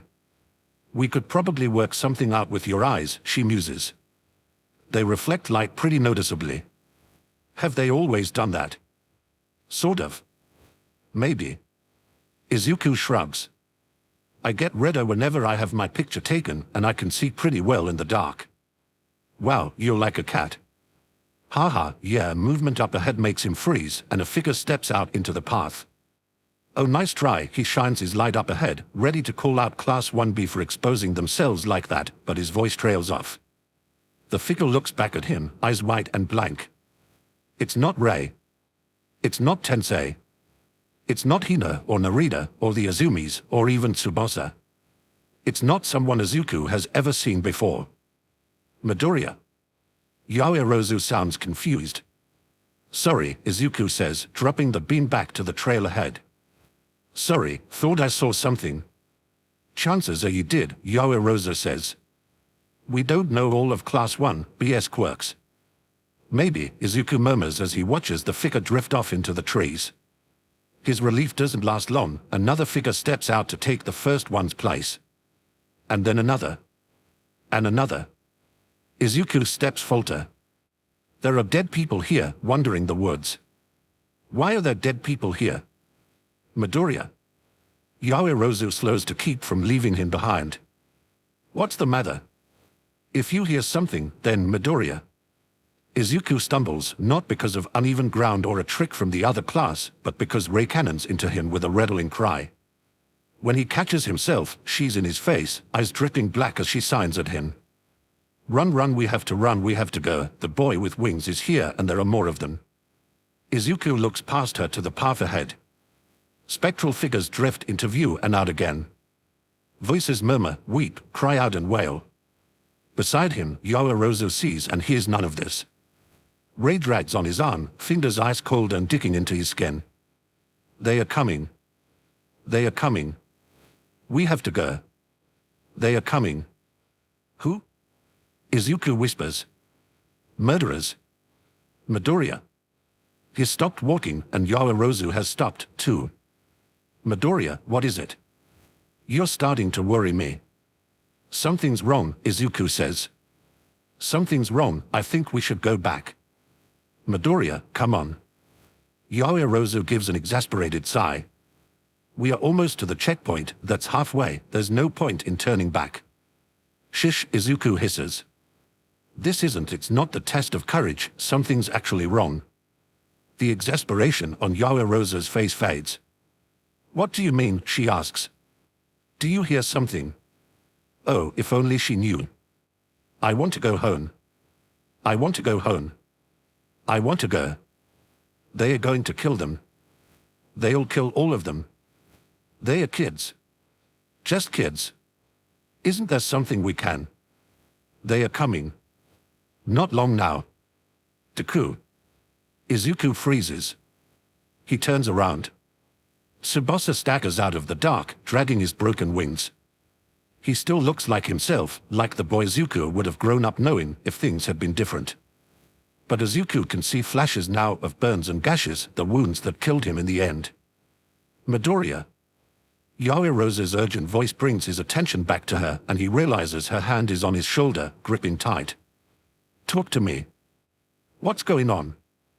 I don't know, I heard something. It's because he's looking at her that he sees it, drifting in from the forest on the left of the path. At first he thinks it's another ghost, but it can't be. It's formless, low to the ground like mist, only. That's not mist. Yaoyorozu, he hisses and shines his light on the visible gas drifting into the path. Yaoyorozu steps away with a cry of alarm, pulling him back and away from it. What follows is almost an explosion. It's not like Kaken's power, a deafening thunderclap of heat and force. No, this builds from a dull roar until Izuku can smell smoke and burning. Flames shoot skyward from outside of the trail's loop, from a point in the trees beyond where the mist is coming from. A bright, vivid red pillar of fire lights up the night, and the dead cry out. Yaoyorozu's grip turns painful. He looks back at her and finds her staring wide-eyed at the flames. That's a signal, she says. Midoriya, come on. We have to find Ragdoll. She tugs on him, drawing him toward the other side of the path. Come on, whatever that gas is, we shouldn't breathe it in. One of them's coming, one of the ghosts says, and Izuku whips around toward the speaker just as someone comes crashing toward them from the right side of the trail. He activates full cowl, ready for trouble. Wait, Yaoyorozu warns him, and a small, swift shape bursts out onto the path and stumbles toward them, feet clacking oddly in the hard-packed dirt. She's a Class B student, and Izuku vaguely recognizes her from the sports festival. She's small but hard to miss, with bright yellow hair and an impressive set of horns. Yaoyorozu lets go of Izuku to catch her before she can fall. The girl stumbles against her, and Izuku realizes that she has hooves instead of feet. It's Tsunotori, isn't it? Tsunotori pony. Are you all right? I'm okay, Tsunotori says, struggling to stand on her own. Her accent is awkward and stilted, like Japanese isn't her first language. But the gas. Setsuna breathed. She's, the thing. Not dead or asleep. Unconscious. Yaoyorozu says. Yeah. Don't breathe it. Tsunotori has the neck of her shirt pulled up, covering the lower half of her face. Here. Yaoyorozu shifts the hem of her shirt and pulls a gas mask out of her stomach. Put this on, it should help. She pulls out two more and thrusts one at Izuku, who takes it and scrambles to put it on. His head goes fuzzy in a familiar way. They've all felt this at least once over the past couple of days, Mandalay's quirk. Everyone. At least 2 villains have invaded the area. It's possible, most likely, that there are more in the forest. Those who can, return to the facility immediately. If you find one of these intruders, do not engage them, continue your retreat. Do not take any risks. Get to the safe zones immediately. The path is full of gas now, knee-high and so thick that it's nearly opaque. Izuku stares at it and the ghosts and the fire lighting up the distant trees, weighing the possibilities. Is this a quirk or technology? If it's a quirk, then how close is the person using it? Mandalay said 2 villains, but maybe that's because there are 2 she's facing right now, and she's back by the fork in the path, and someone had to be there to start that fire, and she probably doesn't know about the Gasan. You heard her. Yaoyorozu's voice cuts through his thoughts, right before Izuku's racing mind can make it to something very, desperately important. And if she's still at the fork, then that means doubling back isn't a safe option. Tsunotori, is there an alternate path? Yes. The horse-like girl nods vigorously. Class B safe zone. I know the way. Cut through the trees, bypass start point. Avoid villains. Go, then, Yaoyorozu tells her. She's already pulling out more gas masks. We'll catch up, something tells me they'll need more of these. Instead of complying, Tsunotori shakes her head. I'm all right. I'm strong. I can carry my friends. Setsuna needs help. Okay. Stay close, you two. And Izuku means to, he really does. But he takes one step after her, watching the ghosts in his peripherals, and stops when one of them comes at him screaming. His heart plummets to the pit of his stomach as Mrs. Azumi thrusts her desperate, terrified face into his. He's here, she says, her voice high and frantic. His Kuda's there, heel, her form flickers. Just for an instant, Izuku sees blood on her face. Help him, she says, and Izuku doesn't have it in him to tell her no. He almost takes off then and there, but Rei yanks on his arm and smacks him in the mask. When he looks at her, she points to Yaoyorozu and hits his mask again. Oh, you genius, he whispers. Yaoyorozu, wait. He dashes to her side, catching her arm before she can run into the woods. Give me another mask. Make it smaller. Just in case, you never know. She stares at him like he's gone crazy. What? I'll catch up with you later, just give me a smaller mask. Child-sized. He meets her eyes and sees the look of dawning horror in them. She makes the mask, adds a larger strap so he can hang it over his shoulder and keep his hands free, and thrusts it into his hands. Be careful, she says. I'll meet you back at the building, he replies, then turns on his heel and looks the other way, past the fire, to where he knows the cliffs are. There's little need to remember the way. Mrs. Azumi is leading him, and something tells him he'll find many more ghosts along the way. Full cow lights up green, and the forest around him turns to a darkened blur. Chapter 34. Tiger plants his hand against Tenny's chest, stopping him from taking off toward the woods.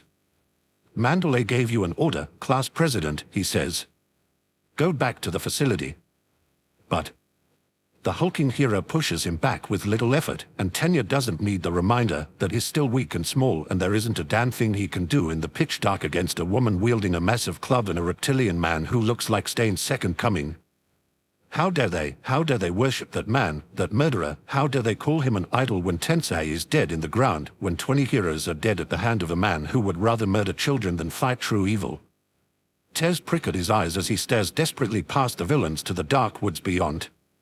His classmates are there, his best and closest friends are there, Midoriya is there, Uraraka is there, Todoroki and Yaoyorozu and Tsuyuan. Grr. Tiger roars and Tenyu chokes on a sod and obeys, hating every step. Help them, he whispers under his breath. Who is talking to? He has no idea. Help them, please, bring them all back safe. He doesn't hear the voice in his ear, whispering, one step ahead of you, little brother. Kuda knows this man. He knows him from before he stopped watching TV, before he stopped looking at news stories, before he shut his eyes and plugged his ears to everything that has to do with heroes and villains and quirks. There was just enough time, before that point, for Kuda to see this man's face plastered over every news channel. The right side of his face is the exact image from those pictures. The left is practically gone. The eye's gone, the skin is gone, just a wide, jagged rip down the side of his face and an artificial eye in place of the old one. And he's still smiling. He should run. Somewhere in his mind, Kuda is trapped, frozen, staring up at the mountain of a man who took his parents away. The world goes blurry at the edges. He steps back. The man is talking to him, but Kuda can't hear him. He's raising his fist, but Kuda can't see him. "Mom," he whispers, and his voice trembles even more than the tears in his eyes. "Dad." He promised he wouldn't be like his parents. He swore he would never, ever be like his parents, that he wouldn't die like they did. And he was right. His parents didn't have to die alone. The fist comes down. I'm sorry, I don't hate you and never hated you, I want to go home." Something slams into him. Not a fist, not death, it's a whole body, bigger than him but so much smaller than the man that killed his parents. There are arms around him, clutching him close, and before he can hit the ground is twisted around and thrust upward so someone else takes the brunt of it. The tears in his eyes fall, he sees the man's ruined face just for an instant, twisted with surprise and rage, and then there's nothing around them but empty air. Kuda's mouth opens, but is too shocked to scream. He holds tight to the person carrying him as his stomach drops, and his view is all wrong, all crooked and backwards and turned on its head, but he knows now that this is what it looks like to pitch over the edge of the rocky shelf. He squeezes his eyes shut and buries his face in the shoulder to muffle his terrified cries, holding tight to his rescuer as they leap and fall, slide, and leap and fall again until the ledge of his secret base is high above them. He tries to breathe, but he can only gasp. The impact knocks the wind out of him. "Sorry." He knows that voice. Kuda opens his eyes and blinks in the glare of green lightning. He knows this quirk. The trees around them turn into a single dark smear until Kuda's stomach flip-flops and he has to shut his eyes. When he gathers the shreds of his courage back around him, he turns his head and opens his eyes again. Midoriya is running, and there's a gas mask hanging around his neck and another slung over his shoulder, and Kuda doesn't know what that means. He doesn't know why Midoriya is here, and it feels like that shouldn't matter, but it does matter, because why would Midoriya save him? Why would any of these people want to save someone who hates them? It doesn't make sense. Something hits the ground like a meteor, just a stone's throw behind them. Izuku knows he's fucked. He only hopes Kuda hasn't figured it out yet. His phone is destroyed. When he knocked Kuda out of the hulking villain's way, he hadn't expected the outward force from that punch hitting the ground. It was enough to keep him from landing properly, and he was barely able to keep from falling on top of Kuda. He is far less now than he did against Stair. No phone, no promise of living backup, not even his proper gear. With Kuda in his arms, his balance is off. On the other hand, this is no enclosed alleyway. He can run away.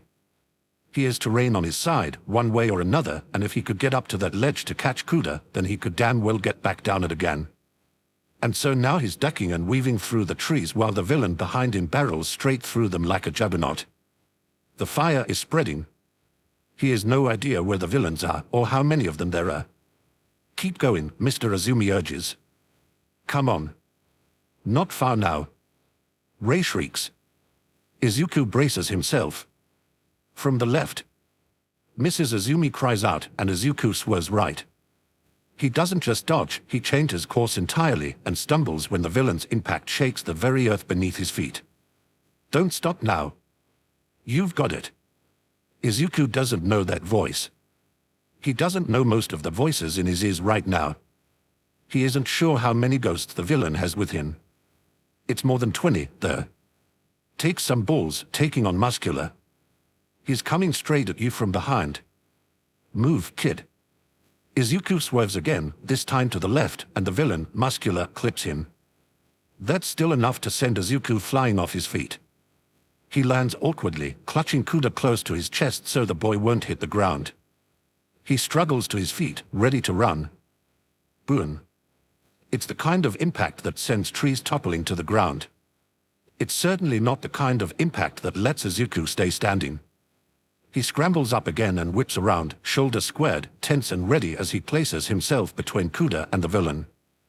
Muscular crouches to the ground, watching him with a grin that splits his face nearly in half. His fist is pressed to the center of a crater, and his arm bulges. It barely even looks like an arm anymore, bloated and grotesque with woven muscle fibers. "Dan." His voice shakes with laughter, and when he stands, Izuku imagines that he's the sort of man who can block out the sun if he handles himself just right. Dan. The fire is close, not close enough to be dangerous yet, but close enough to be on Izuku's mind. The loot trail and the pussycats, where are they? How far? How long has he been running? How far did Muscular drive him off course? I gotta say, I do love a good chase, Muscular says. It's been a long time since I had a decent runner. You're fun, kid. I like that. He is Ray. He has the Azumis. He has dead people. Hopefully useful dead people. And the boy? Izuku asks. He's pretty sure his voice doesn't shake too much. I can't imagine he'd be too fun for you. Why not let him go? You won't get anything out of him. What? Kuda's voice trembles behind him. What are you? Oh, don't tempt me. There's a strange vibration beneath Muscular's voice, a thrumming little waveform that's almost a purr. When something runs, I gotta chase. That's just how it is. He pauses, head tilting. You, though. You're lucky. It's Midoriya, right? I know your face. Lucky for you, you're not supposed to die tonight. More muscle fibers creep up his arms to his shoulders, weaving together into solid cords. Nobody ever said I couldn't have a little fun, though. His teeth flash in the dark. So, entertain me. You can't fight him, Mrs. Azumi tells him. You can't take him on, whatever you're thinking, you can't. Though I guess if you're that set on the little kid surviving. I'm a reasonable guy. Muscular steps forward, and Izuku can feel the vibrations beneath his feet. Rei moves aside. Her hair is stirring. Tell me where I can find that Bakugo kid, and maybe I'll let the little one run along home. They are after Bakugo. Izuku takes a step back, and hears Kuda stumble along behind him. You have to run, Mr. Azumi tells him. Take Kuda, take him and run. You can make it. You're almost there. Take a look around, what a horse, one of the others says flatly. You know how fast he is. That kid takes 2 running steps and is dead. Then tell me something useful, Izuku murmurs. Rei is moving around Muscular to the space behind him. What was that? Muscular asks. I don't have anything useful for you, he says, louder this time. Sorry. Ha. Izuku sees the moment Muscular makes his choice. That's a shame. Rei appears over Muscular's shoulder, clawed hand swinging around to swipe at the back of his head. Confusion flashes across the villain's scarred face. His head whips around, and Izuku launches himself forward and hurls a punch at his jaw. Muscle fibers twist up along the villain's neck. Izuku's punch lands, and he might as well have hit a brick wall with a plastic toy hammer. Izuku blinks, starts to form a plan to retreat and regroup. Before the first thread of thought can take form, Muscular punches him in the ribs. His feet leave the ground, the world turns end over end, and when it rights itself, Izuku is slammed sideways into the trunk of a tree. He slides to the ground, jaws cracked open, head spinning. He activates his quirk again and hurls himself back into the fight, this time aiming low. The same thing happens, only this time Muscular flings him around like a ragdoll with his feet. Izuku feels one of his ribs give. Too slow. Muscular's voice rings out, almost sing-song with glee. It's a familiar tone. He sounds like a bully in the schoolyard, laughing and jeering as he holds a backpack or a notebook or a lunch pail high over Izuku's head. Izuku doesn't even have the chance to get up before Muscular tosses him around again. That's the most pathetic quirk I've ever seen, he jeers. It does what? Makes you strong. Makes you quick. What's the point of that when you can't be stronger or quicker than me? He's bleeding. He can feel it trickling warm and wet down his face, on his arms. He's on the ground and bleeding, and he can hear Kuda's voice, high and desperate and pleading. Muscular is talking back, at least for now, his attention is turned aside. Get up. Mrs. Azumi is at his side, pleading with him. Please. I'm sorry, I'm so sorry, but you are his only hope. I know, Izuku whispers back. His arms tremble as he levers himself up again. Oh no. Muscular is right. Full cowl can't help him win. Muscular isn't Stain, he's stronger than Stain, crazier and cleverer, and he doesn't seem to care about any ideals. He doesn't have a choice. He can either go all out or die. Or let Kuda die. What can a sacrifice? He thinks. What can it do without? Not his legs. He needs his legs to get around. His arms, then. One arm, if possible. He could do a lot with one arm intact. He readies himself to stand, no time to waste, not when Kuda needs him. He clenches his fists and hopes Recovery Girl can forgive him for what he's about to do again. Midoriya. Heads turn. Not Muscular's head or Kuda's. Only the ghosts can hear Tensei's voice when he appears at the scene. Ten is safe. Tensei calls to him. But things are bad.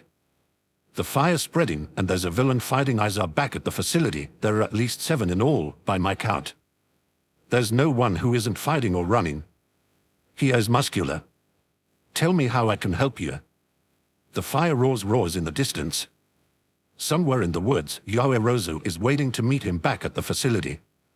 Uraraka, there was enough time for Uraraka and Tsuyu to go into the woods before this started, wasn't there? Todoroki. Bakuga, they are after Bakuga. He has to help them. Izuku's heart sinks down, down, down, until it feels as if it's level with the ground. The answer to his question is nothing. There is nothing he can't do without. He needs his legs to run and find his friends. He needs his arms to carry Kuda, to carry his friends if they can't walk. Interference, he says. He says it loudly enough to turn Muscular's attention back to him. He doesn't know how he must look, blooded and battered within an inch of his life. What? Muscular asks. You saw what Ray did. Izuku whispers to Mrs. Azumi, barely moving his lips. Do that. Stay out of my way, but do that and pass it on. I don't know if I can, she tells him. She touched him. Didn't she? Don't do it for me, Izuku whispers. Do it for him.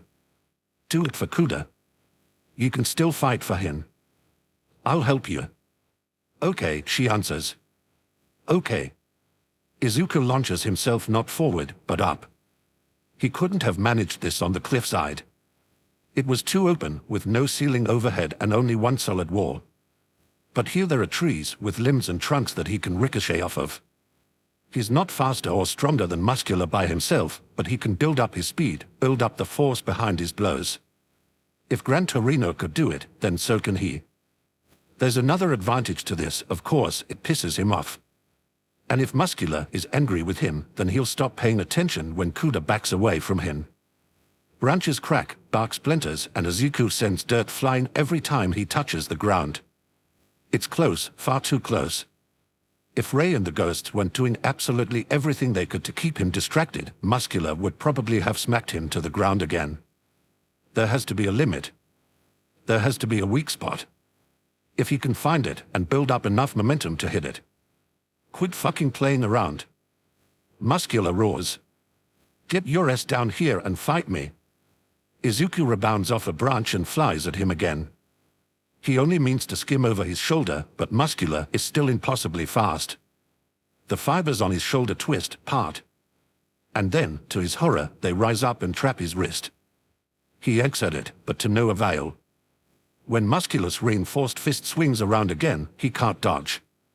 Hands grab at his arms and yank him back, his hand is wrenched free, and Muscular's punch only cracks another rib instead of shattering bone. He falls back, landing near Kuda. Ray and Tensei are at one arm, the water horses at the other. Izuku doesn't waste his breath on a thank you. Setting his jaw, he ignores his wounds and grabs Kuda again before racing off into the trees. He's too fast, Kuda subs. He's too, you can't. I know, Izuku mutters. I know. I'm not escaping. Just need room. Need to think.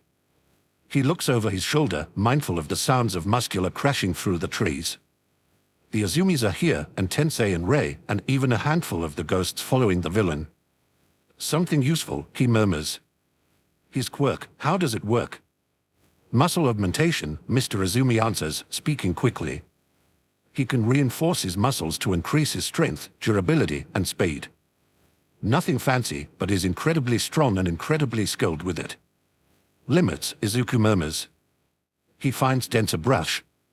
The fire is still spreading, soon most of the escape routes will be burning. Stay, he says, and turns back before Kuda can argue with him. I'm not sure what his limit is, Mr. Azumi says. We didn't get the chance. It's augmentation. Mrs. Azumi calls out. A tree falls to Muscular's relentless charge. He isn't creating or moving, he's augmenting. He can't augment what isn't here. And that. Izuku can work with that. Muscular hits him fist first. He tumbles back, close to where he had Kuda. Muscular punches him again, and Izuku vomits. Skeletal muscle. He isn't sure who says that. Then his watery vision clears and one of the ghosts is in his face, calling to him urgently. It's a woman, just young enough to still be in college. Only skeletal muscle, she repeats. He can't manipulate smooth or cardiac muscle, I'm sure of it. They are both involuntary. It takes a few seconds for his brain to translate words to information. Skeletal muscle. Voluntary muscle. On his arms, his shoulders, and his trunk. Lighter on the legs, he favors punches, and less bulging muscle on his legs makes him quicker, more maneuverable. Sprawled out on the ground, Izuku can see a clear shot to his target. He stretches his limits to the very edge, until his own muscles burn, until he feels his bones just barely buckle under the strain. He uses Gran Torino's trick again, rebounds off any surface he can find until he finds the right angle and... Third. Muscular's voice rings out with the sudden impact, pitched with rage and pain. His hand closes on Izuku's elbow. He squeezes, crushes, twists. Izuku screams until his throat is raw. Muscular flings him to the ground, and for a few moments all he can do is lie and gasp and retch with pain. He can't move his left arm. His shoulder is a single screaming mass of agony. Muscular looms over him, stumbling a little, limping a little, slowed by Ray plunging her hands into his chest, but not quite enough. A torrent of water crashes over his back. He whips around, his single eye alight with rage. Kuda stands behind him, trembling in terror, hands still outstretched from using his quirk. Fuck the orders. Muscular roars. You're dead, Midoriya. You both dead. Dislocated shoulder. Tensei's voice is tight as he helps Izuku to his feet. Midoriya. Hey, so I know he's probably gonna die and that's horrifying, one of the other ghosts mutters. But that was really fucking funny. I mean yeah, that kid nailed him right in the... At least there's that, Izuku thinks. If he's going to die here, if he's going to utterly fail to save one little boy, then at least he got in one good hit. The water horses did too, didn't they? They did one better than him, the proof of it is still stabbed across Muscular's face. Oh. The plan comes to him half-formed, half-baked. But it's still a plan. It's still something he can do that isn't just hurling himself uselessly at a brick wall. He whispers it to Tensei, who nods. He hears the dead murmuring, passing it along. Someone laughs, darkly satisfied. The strap that Yaoyorosa gave him to hang the small gas mask from his shoulder is long enough to use as a makeshift sling for his injured arm. His shoulder still protests sharply at him when he takes off, but he grits his teeth and forces it to the back of his mind. This time, when Muscular grabs him out of the air by his good arm, Izuku grabs back. His fingers find purchase in the muscle fiber, and he twists, not the arm but his own body, until he's angled just right to swing his foot around. Muscular's quirk only lets him augment the muscles that are already there. And there are no muscles in a mechanical prosthetic eye. It works better than he could have hoped. Izuku sees sparks, his muscular scream as his kick forces broken metal into his face and the painful grip on his good arm loosens. His bad shoulder sends white-hot agony straight to his brain as he grabs Muscular's shirt for purchase to pull free. Good shot, now get back, someone calls to him, but Izuku does not. He keeps his grip on Muscular and tries to heave himself upward. Cold, willing hands push him up from behind and he finds himself clambering up to Muscular's shoulders, holding on for dear life as the villain heaves against him, reaches up to tear him off. Muscular's head twists around to look at him, contorted with rage. Izuku's lips pull back from his clenched teeth and he strikes with all the speed he can pour into his good arm. There are no muscles over an eye socket either. Muscular howls. Izuku feels the villain hurtle them both back into a tree, but he clings on grimly and digs his thumb deeper into Muscular's eye socket. Muscular slams him again and again, the world around him dims and his stomach turns as he gouges and twists until he feels blood spurt and pour around his hand. Finally, Muscular catches hold of his shirt, rips him off, and flings him away, and Izuku can only sob wretchedly when he lands and jars his dislocated shoulder. Rage and abuse pour from Muscular's mouth, the filthiest curses Izuku has ever heard, but the damage is done. The artificial eye is shattered, and the remaining real one is gone, replaced with a bloody socket. The villain's head swings this way and that as he lashes out blindly with both arms. Izuku half runs, half crawls to Kuda's side. He unclips the gas mask from the strap and thrusts it clumsily into the boy's face, whispering put it on, frantically until Kuda fumbles it onto his head. He doesn't know how, and Izuku's hands are shaking, but Mrs. Azumi moves to help secure the mask onto her son's face. On my back, Izuku grits out. No. Too terrified to argue, Kuda obeys. His arms look around Izuku's neck, and Izuku heaves him up, puts his own mask back on, and follows Mr. Azumi's desperate cry. This way. This way. Muscular whips around, hearing the sound of his clumsy steps, and hurdles after them. He's frightfully accurate. Izuku keeps running, dodging out of the way as the ghosts call warnings to him. The villain can't stop him from dodging, not without eyes. All he can do is hold himself at every snap of a twig, every rustle in the underbrush, until Izuku leads him away from the fire and back to the looping path. The trail is empty of people when Izuku bursts out of the trees, but the gas is waist deep and as thick as pea soup fog. What's Kuda whimpers, but Izuku hushes him. You can't run forever. Muscular snarls. Not with that arm. Not with that kid. Give up, you little bastard. Izuku breathes as quietly as he can, as lightly as he can even with the gas mask protecting him. Muscular is gasping, heaving with rage, spitting when the blood from his ruined eye trickles into his mouth. And then he stumbles. What? He growls. No. Mustard, you little shit. He crashes to the ground. His body all but disappears in the swirling mist. In a matter of moments, all Izuku can hear is Kuda's hollow breathing and the distant roar of flames. Holy shit, one of the ghost mutters. Ray takes the opportunity to kick the down villain. Okay, Izuku whispers. Okay. Cool, let's go. We'll keep an eye out for villains, Tensei tells him. And lead you away from the fires, Mrs. Azumi adds. Mr. Azumi offers a weak smile. You taking the easy way back, got it. We're sticking with him, one of Muscular's ghosts says. Either he burns to death, or I get to see him get hauled away by the cops. Either way, I'm not missing it. The dead gather around their murderer, grim and patient and satisfied. Izuku nods. He gives Muscular a wide berth, then carries Kuda away from the gas. It's only when the villain and the gas are far behind them that Izuku lets him down, takes off his mask and helps Kuda out of his. It's only when it's off his face that Kuda quietly breaks down in tears.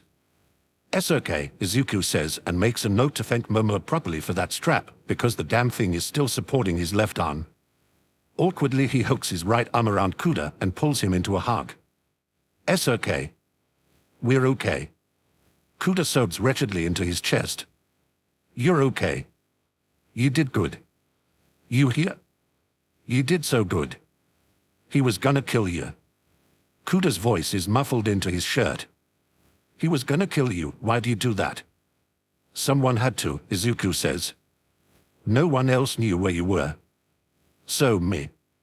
But I just..." Kuda pulls back, scrubbing tears from his face. "You think I'm going to let someone kill you just because you said and angry and you swore at me?" Izuku asks. "Forget heroes and villains, that'd just make me an asshole." Kuda chokes. "I'd like to be a hero," Izuku says. "But I can start with just not being an asshole." The noise Kuda makes is somewhere between a sob and a laugh. And on the practical side of things, Izuku pauses and glances toward the fire glow leaking through the thick trees. Those fires are spreading. And as far as I know, the only one here with a quirk like yours is, well, you. We're gonna need your help pretty soon, I think. Kuda's face does a funny little twitch and twist that tells Izuku he's trying not to cry again. Okay, he whispers. All right then. Hop up, we'll get there faster if I carry you. Watch my shoulder. To his relief, Kuda does as he asks. It's shaped funny, he says. I am in so much pain right now.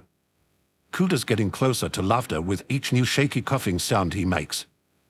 I didn't mean to laugh. Go ahead and laugh, Izuku tells him as he sets off after the ghosts. It feels better than crying, doesn't it? The boy is quiet for a while before another noise reaches him. It's almost laughter. Nearly there. You hit him in the balls. Did you like that? I picked it up from you. Kuda subs out another laugh and Izuku follows the ghosts out of the burning woods. Momo is beginning to get hungry. Most of her dinner has gone into providing gas masks to everyone she meets. She doesn't know where Kendo is, but Awase-kun has been leading students to Class B's safe zone for aid. Tsunotori keeps showing up, carrying a different classmate each time. Momo's had to replace her gas mask once already. She finds Toru unconscious, with Ayama staggering drunkenly under her weight until she shoves a mask at his face. Her classmate is wide-eyed with terror, all bravado forgotten. Momo practically has to shout and shake him to keep his attention from flying away in a panic. Get Toru back to the facility, she says, and points in the direction Awase has been leading people. You'll find Class B students heading that way. Hurry. He nods vigorously, too frazzled to speak, then scoots Toru up and stumbles off with her. Momo watches them go, fighting the physical ache in her chest. She wants to go with them, but she can't yet, not when there are still students unaccounted for. She runs into Awase soon after, and this time is alone. Any more, he asks. I just left some of the others. They are all right. I can't find anyone else, she says. She purses her lips. I think we should go. Awase shakes his head. But what if... The longer we stay out here, the longer we risk becoming casualties ourselves, Momo tells him. We've done what we can. We should regroup with the others. He looks like he'd like to argue, but he sighs and nods reluctantly. All right. Come on, before something else. Somewhere to their right, a tree splits, groans, and tips over. The two of them freeze, staring at each other in fatal alarm. And then, something else groans. Momo draws in a quiet, shuddering breath as dread solidifies in her heart, as heavy and solid as lead. She hopes against hope that isn't what she thinks it is, but luck is not on their side tonight. She never got close to the one at the USJ. She never got the chance. From what Todoroki and Ida and Tsuyu and some of the others have told her. That's a good thing. Slowly, they turn to look as another tree tips and the Numu steps out from behind it with another hoarse, creaking groan. It took nothing less than All Might himself to take down the one at the USJ. Run, Momo whispers, and this time Awase doesn't argue with her. Aizawa Shada races through the woods, seething. The villain daddy is not unfamiliar to him. Most underground heroes have seen his face in pictures, at least.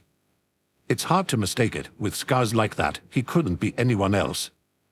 Except, of course, that the one that Shada just fought turned out to be a clone, doubtless the result of another villain's quirk. But Shada is willing to bet that the real one is here all the same. Dabi is powerful, ruthless, and a cold-blooded killer, and Shada would rather face 10 of the Numu than see the bastard so much as touch one of his students. But he's lost precious time. He needs to regroup with the Pussycats, find out where the students are, find out how many villains they are even dealing with. Aizawa-sensei. Shada halts and Midoriya Izuku comes hurtling out of the trees. At the sight of him, Shada bites back a hiss. He looks like he's been hit by a train. His face may as well have been beaten with a rock. One of his eyes is swelling shut, and his clothes are torn and blooded. His left arm is hanging in a canvas strap, and his shoulder is noticeably crooked. Izumi Kuda clings to his back, tear-stained but unhurt. Midoriya, what? His student skids to a halt in front of him, and he somehow looks even worse up close. Hi. Did you win? Did I? Never mind. Midoriya crouches low and lets Kuda slide to the ground. Sensei, I need a favor, can you take him back? I have to get to Mandalay, there's something I have to tell her. Kuda's got a water quirk, make sure nothing happens to him. He starts to run off again, but Shouder snaps one end of his catcher weapon around the arm that isn't injured. Midoriya, stop. Your shoulder's dislocated. Could be worse. Midoriya. His student turns to him, his battered face tense with desperation. Sensei, I have to go.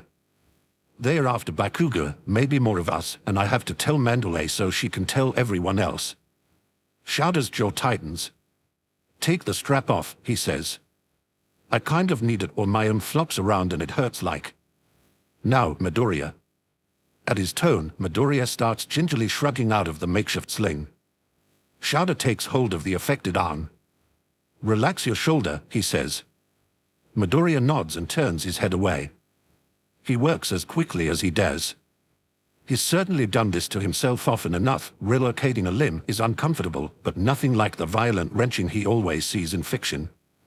Carefully he bends Midoriya's arm at the elbow, then rotates the limb outward, pushing gently, further and further, until the bone snaps back into place with an audible pop. Midoriya winces, then takes his arm back with a look of relief on his face. You'll have torn tissue in that shoulder, Shouder tells him. At least try to be careful with it. Yes, Sensei, he says meekly. Can to go now? And Shouder hates this, because he knows now that the students themselves are the targets, not their teachers this time, and he knows that that makes the facility a target that Sekijiro can't defend single-handed. And he knows that while he's agile and skilled, Midoriya's quirk makes him faster at a flat-out run. When you get to Mandalay, he grits out. Tell her this, members of Class A and B, I hereby authorize you for combat. Midoriya's eyes widen. There's a choice now between breaking the law and letting these villains kill you, Shouder tells him. It's not a choice you should have to make, so I'm making it for you. Midoriya nods. I'll see you when everyone's safe, he calls back, then turns and vanishes in a burst of green lightning. Shouder picks up Mandalay's nephew. The boy is quiet now, even quieter than he's ever been before, for all that he's crying. Don't worry, he says gruffly. I'm gonna hold him to that. Izuku finds the pussycats in the middle of a battleground.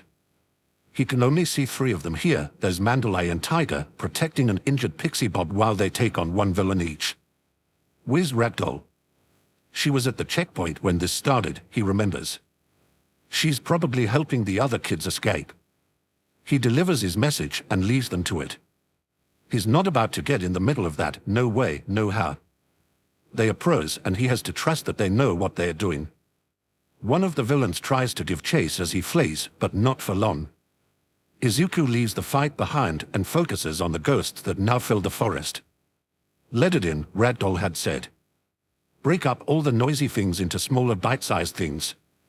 Or, Izuku thinks. Delete it. Rei, he says. Find Bakugo. She scowls at him. Just do it, Rei, you're the fastest. No offense, Tensei. None taken, Ida's brother assures him. I can help in ways she can't, anyway. Someone's bound to have seen explosions. I'll ask around. Sav will, too. Izuku turns, surprised to see the Mrs. Azumi still with him. Kuda's safe, thanks to you, she tells him. My husband's with him. I'll help you in any way I can. Thank you, he says. The other dead are surprisingly chatty once they figure out Izuku can hear them. They are chatty and full of good information. All Izuku has to do is ask, who are you here with? Who else is here? He knows about Muscular already, none of his ghosts are here. But there are ghosts, broken, bleeding people who tell him about Moonfish. Skittish teenagers, pale and haunted, who tell him about Toga Himiko. Magna and Spinner are the ones he left fighting the pussycats. Mustard is the one who made the gas. There are 2 more, Compress and Twice, that no one seems to know much about. Maybe that means they haven't killed anyone. Maybe that means they knew. Rei comes back to him shrieking, and when Izuku turns to meet her, his heart lurches. She's pulling Hino along with her, and Izuku has never seen him look so agitated. There you are. I've been looking all over these damn woods for you. Hino pulls his arm out of Rei's grip and waves for him to follow. You're looking for Bakudo, aren't you? He's still with Shouder. They are fighting God, I don't even know. Some maniac in a straitjacket with nightmare teeth. Moonfish, one of the bloody ghosts, murmurs. He's crazy, they broke him out of prison to get him to join up. Lead the way, Izuku says, and for once, Hino doesn't have a snide remark to offer. He hears the explosions before he sees anything. Shortly after, he hears the familiar glacial creak and groan of Todoroki's quirk and speeds up his pace. At first glance, it looks like their opponent is on stilts. The villain is level with the treetops, propped up on long, branching white sticks that lead from the trees and the ice-covered ground up to. See? Hino waves toward it wildly. You see? Those are his goddamn teeth. Yikes, Tensei mutters. Ice incoming. Mrs. Azumi yells. 2 o'clock, move, Midoriya. Instead of moving away, Izuku hurtles toward the oncoming barrage and leaps upward. He lands nearly on top of the growing wedge of ice, and he jumps again, keeping his feet moving so as not to get trapped. Moonfish teeth grow and shift with stomach-churning speed, lashing downward at what he can only assume are his friends. Well, one friend and Bakugo. Todoroki's ice is jagged enough for Izuku to find purchase as he rushes in, leaps, and swings his quirk-charged lead around in a wild sweeping kick. His strike takes out Moonfish's next attack as well as half of the enamel stilts holding the villain up. Moonfish howls, mouth wide open and half full of broken teeth. They'll reform, Izuku thinks as he lands and slips on an iceberg. Todoroki, hit him again. Hurry. He thrusts himself backward, just as his friend sends up a towering spike of ice. Frost spreads along the teeth that are still intact until it reaches the broken ends of the rest. Moonfish's howl becomes a pained shriek. Slipping and tumbling, Izuku makes his way down to firm ground again and almost falls on top of Todoroki. Had to hurt, he gasps out, winded. Ice on broken teeth. That's the worst. It won't keep him back for long, Todoroki says grimly. He's got an unconscious student on his back, a boy from Class B that Izuku doesn't recognize. Sure enough, Moonfish's teeth grow again, streaking toward them like thin white spears. Todoroki dodges back and drags Izuku with him, not a moment too soon. One of the teeth branches into 2 spears and the second tears a shallow gash into Izuku's arm. I hate this. Izuku chokes out, almost drowned out by a nearby explosion. I hate this quirk. I love quirks, but I hate this quirk. Yeah, Todoroki mutters, then raises his voice. Bakugo. Watch it with those explosions or you'll set the forest on fire. Bakugo falls in close to them, snarling back at him, just cover it with ice then, dumbass. That'll limit our visibility. Todoroki retorts. Moonfish attacks again, and Todoroki barely manages to shield them all. With his hands full, he can only use his feet to manipulate his quirk. Todoroki, give him here, Izuku says. What? I was only able to get close because he didn't know I was there, Izuku says. I won't get a chance like that again, and I'm only good in close quarters. I'll carry him, that'll free up your hands, will that help your precision? Yeah. Thanks. While they are still shielded, Todoroki fumbles the unconscious student onto Izuku's back. He's heavier than Kudo was, and Izuku has to hold him up himself, but with full cowl up, he barely notices the weight. Teeth punch through the ice, and Bakugo meets them with an explosion. He yells as the teeth shatter, and Izuku sees why. One of them managed to score into his palm, and the blast sent enamel shards flying. Any suggestions, he asks. I'm open. I'm busy, Deco, Bakugo snaps, with somewhat less bite than usual. But Izuku wasn't talking to him.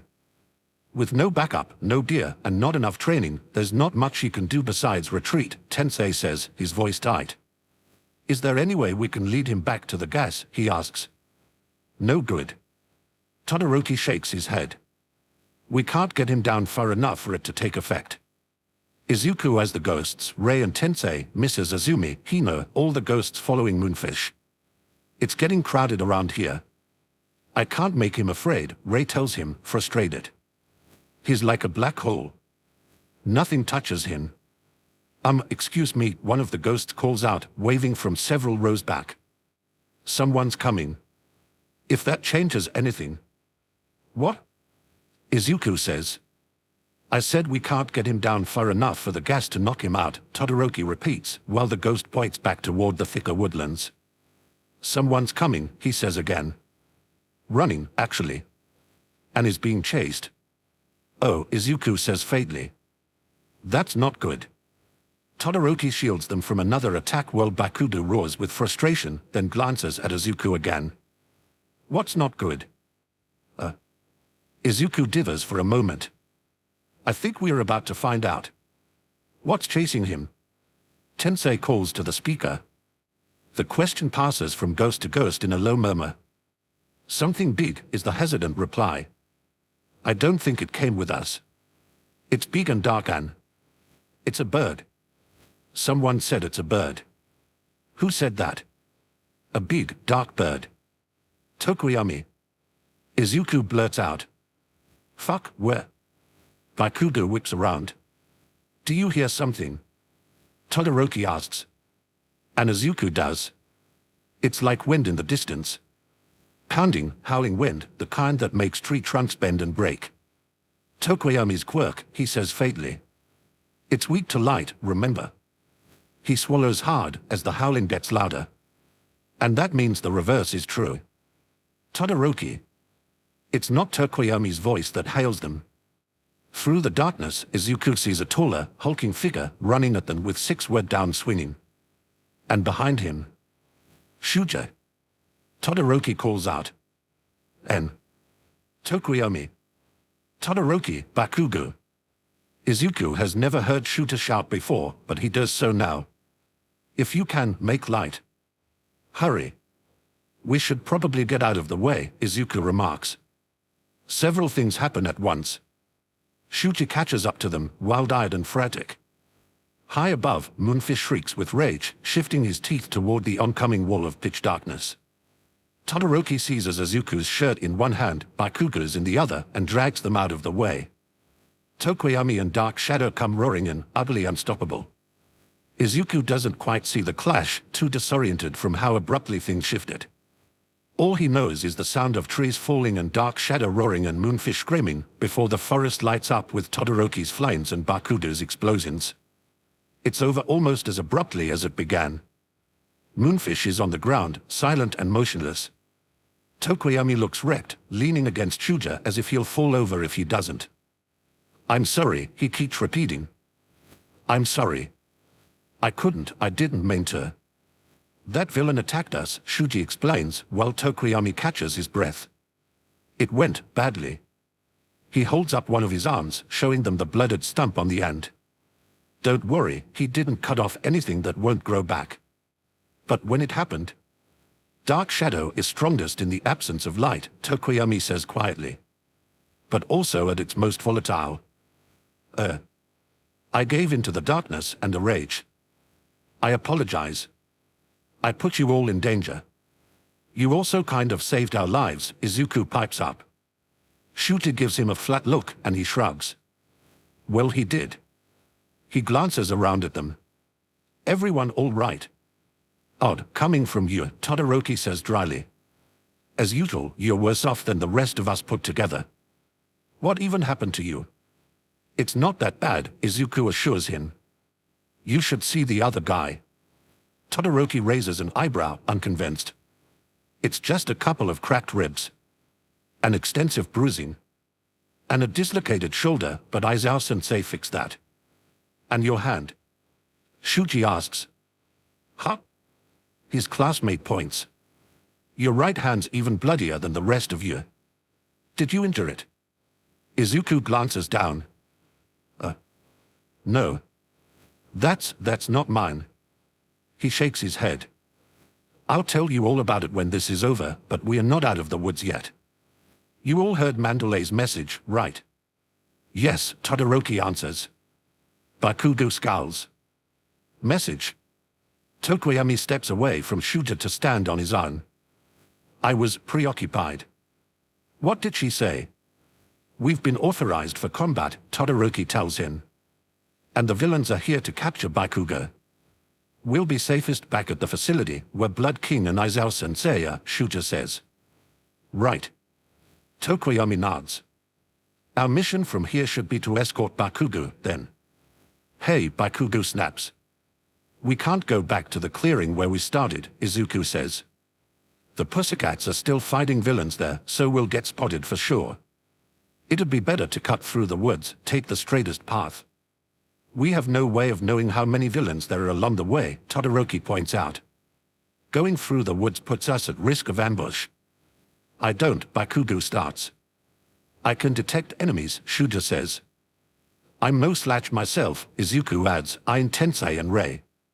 The latter flashes him a thumbs up. Add to that the fact that we still have Tokoyami and a way to control his quirk if we have to, I think we are good. On that note, I can carry Tsubaraba, Shuji offers. Izuku blinks. Who? The Class B student on your back. Oh, Izuku says sheepishly. He's, not that heavy actually. But the weight distribution makes him awkward to carry, Shuja replies. I'm larger, he won't hamper me as much. And okay, yeah, that's reasonable. Carefully, Izuku passes Tsubaraba over. Are any of you fuckers going to listen to what I have to say? Bakugo bursts out. No, says Todoroki. Not particularly, says Tokoyami. With Bakugo in the middle of them, they set off swiftly through the woods. Even with the closest ghosts watching out for him, Izuku keeps an eye on the spirits beyond that. He can watch them for reactions, for sudden movements, anything to indicate that something or someone is coming. The gas has mostly dissipated by now, hopefully that means that Mustard is out of the fight. The fires still burn, spreading steadily from the original point. The walk is silent and the tightness of dread continues to coil and twist in Izuku's chest. They've almost crossed to the left path when Rei shrieks a warning from behind. Izuku doesn't think. He turns, sees an unfamiliar villain drop in behind them. He yells on instinct, not words, just an inarticulate shout of alarm as the masked man reaches toward Bakugo and Tokoyami without a sound.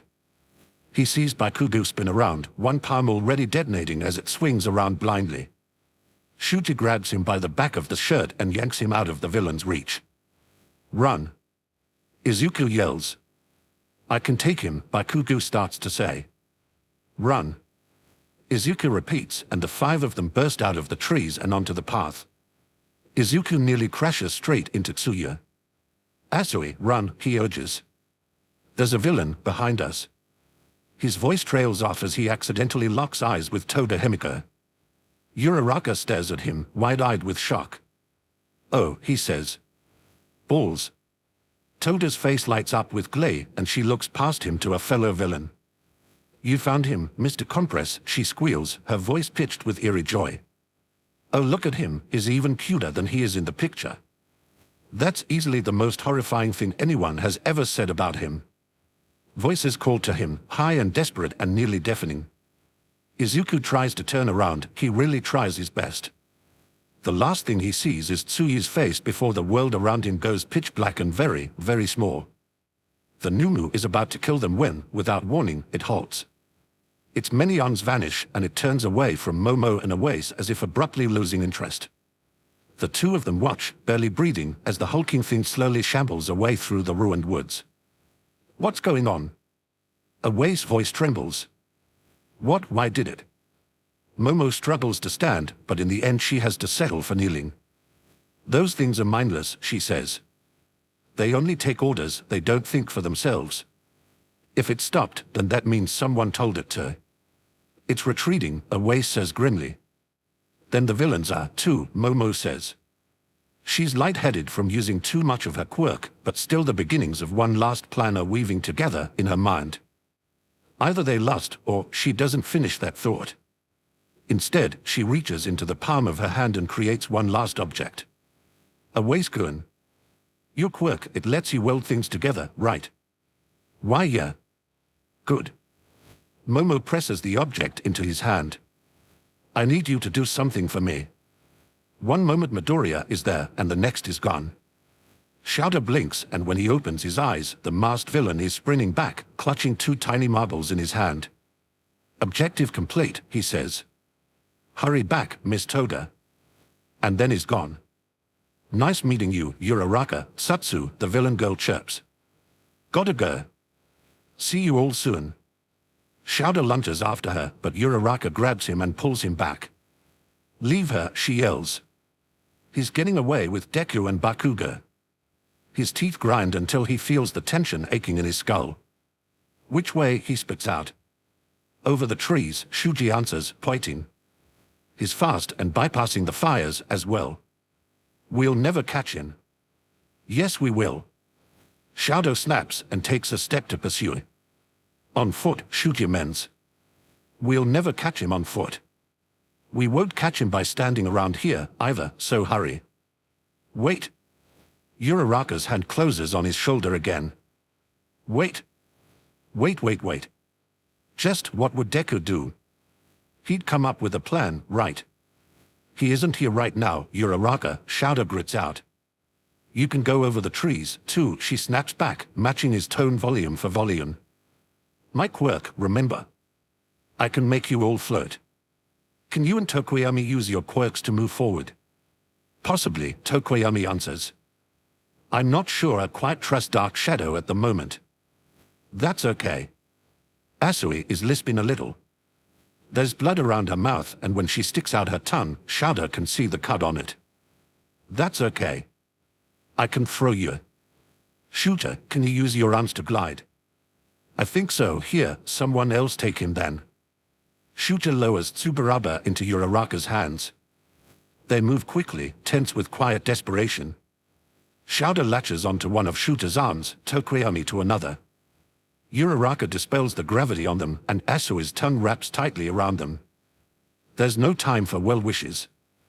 Asui lifts them up, whirls them like a discus thrower, and lets them fly. Wind rushes past them, and the trees below pass in a single dark blur. Shadow narrows his eyes against the rush of air and sees the shape of the villain creep closer and closer as their speed and lightened weight closes the distance between them. "Look for the marbles," he yells, pitching his voice above the wind in their ears. "That villain," she called him Compress. "That must be his quirk." "I know." Shuji answers. "They are in his coat pocket. I saw him slip them in." "Brace yourselves." Tokoyami calls out, and the three of them cannon into the villain just as he leaps back down to the forest floor. The man skids to a halt flat on his face. A moment later, Shadow feels gravity return, crushing him into the dirt beneath their combined weight. Satisfaction vanishes when he looks up and finds them surrounded by what he can only assume are the rest of the invading villains. Two of them look battered and injured, but most still look fresh. They even have a Numa, towering but docile as it awaits orders. The girl from before is there, eyes lighting up at the sight of them. She springs forward with a knife in her hand, eyes burning with feverish delight. "Hi again," she chirps. "You're back." That's all she has time to say before Dark Shadow slams into her with a roar, knocking her back. "Compress," a cold voice speaks up. "Heads up."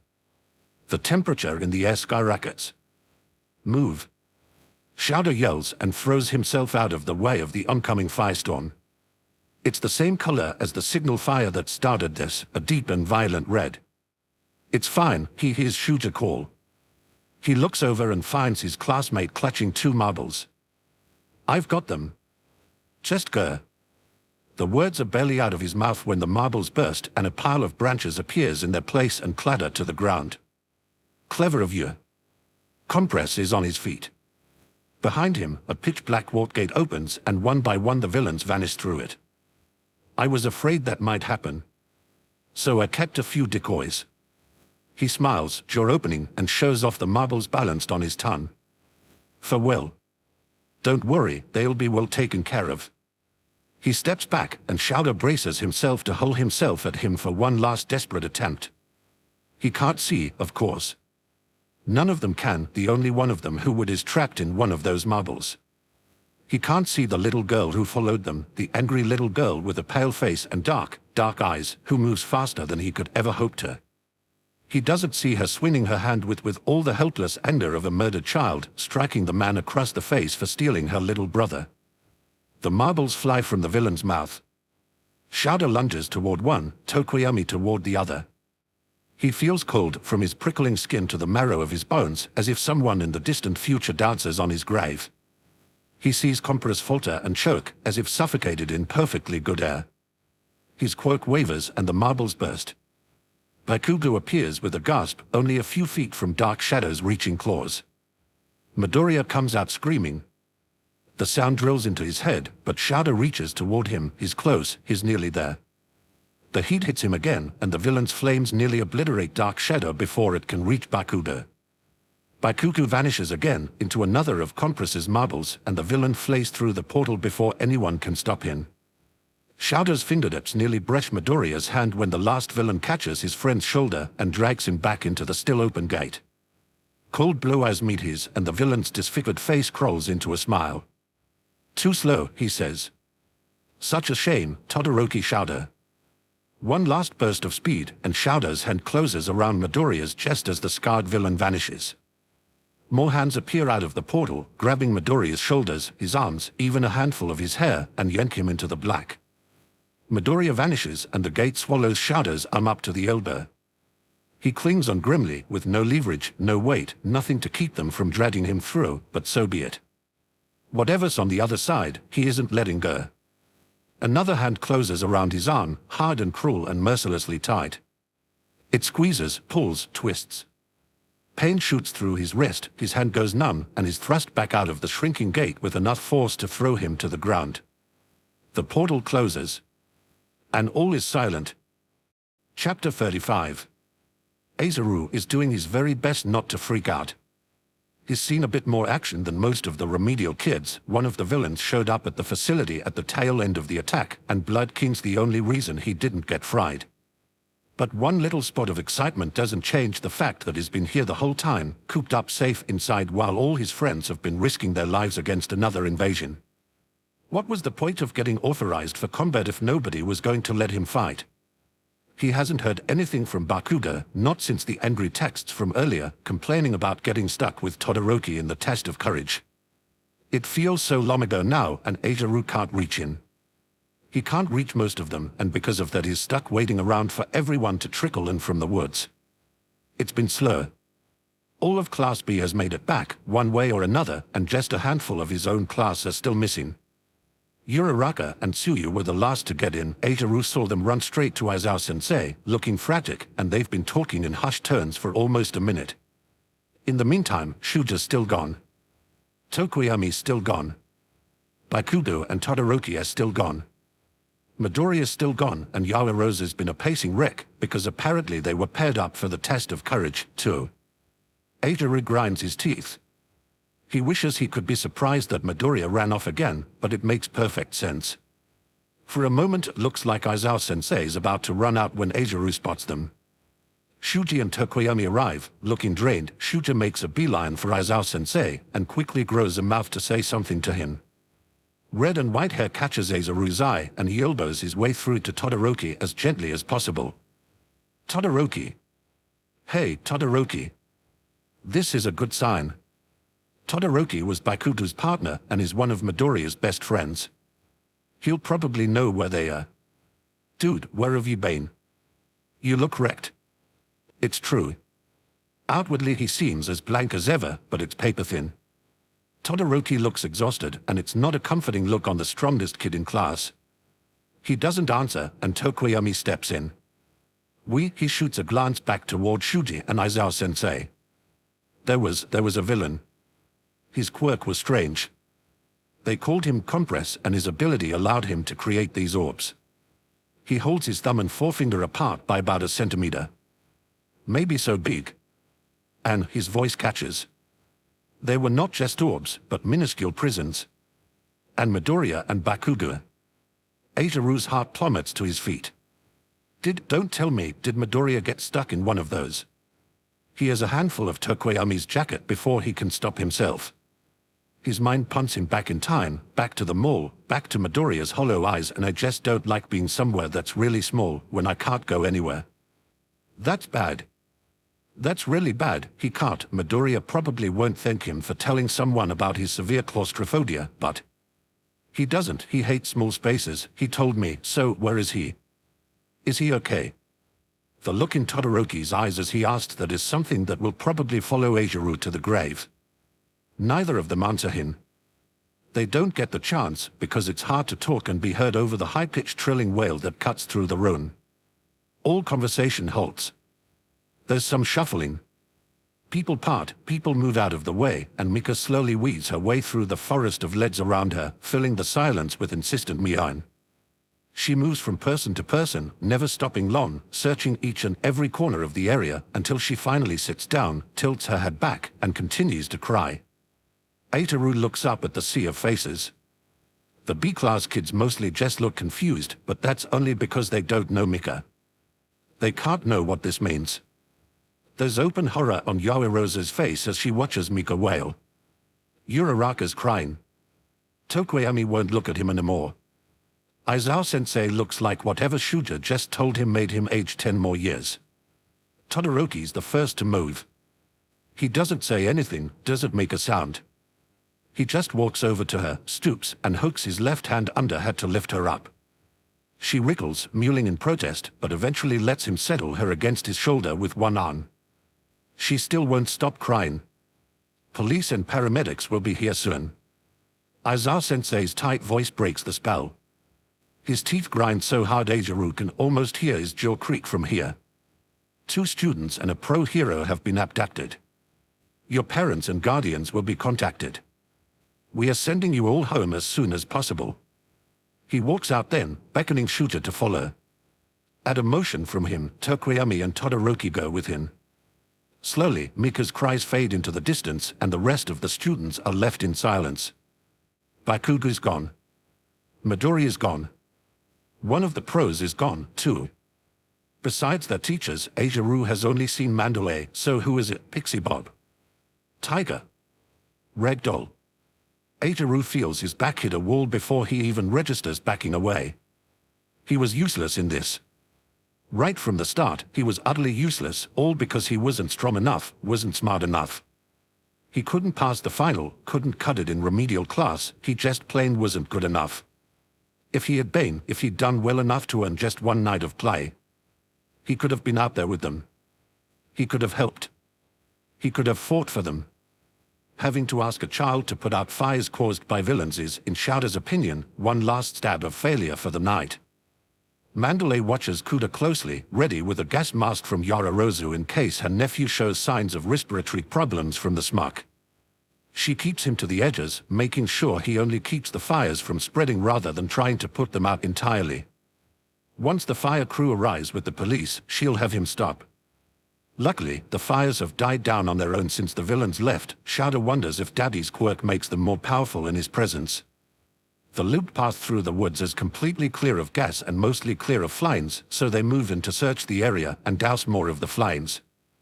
They round a bend and Mandalay halts, bundling Kuda behind her as she calls out a warning.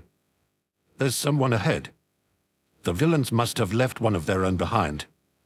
2 of them were left, Shouder knows. Kendo and Tetsu took down one, and Tokoyami took out another. Probably the one that made this gas. Kendo from Class B told us about him. It's not, Kuda says, and Shouder almost jumps. The boy hasn't said a word since Shuja delivered news of the abduction. He hasn't cried, and he hasn't talked to anyone, until now. He's clutching his aunt's combat skirt, watching the still, crumpled form line in the path ahead. That's him, he says. He tried to kill me. Midoriya, he has to pause for a moment before he can finish. Midoriya stopped him. Shouder motions for Mandalay to stay back while he checks the villain. If it turns out he's plain possum, then erasing his quirk and taking him out again will be quick and easy. With his quirk and capture weapon ready, Shouder nudges the villain, then turns him over with his foot. He draws back with a sharp gasp. Keep him back, he warns Mandalay. It's not pretty. It's okay, Kuda says softly. I already saw it. He hears Mandalay gasp sharply. Even from the distance, she can see the villain's face. Kuda, that's... I know, Kuda says. I know, I saw him on the news after. It's him, Shouder realizes. The villain who killed the Water Horse heroes 2 years back. The face and the scar are unmistakable once he looks past the blood. Midoriya Kane. Kuda's voice is tiny and muffled in Mandalay's skirt.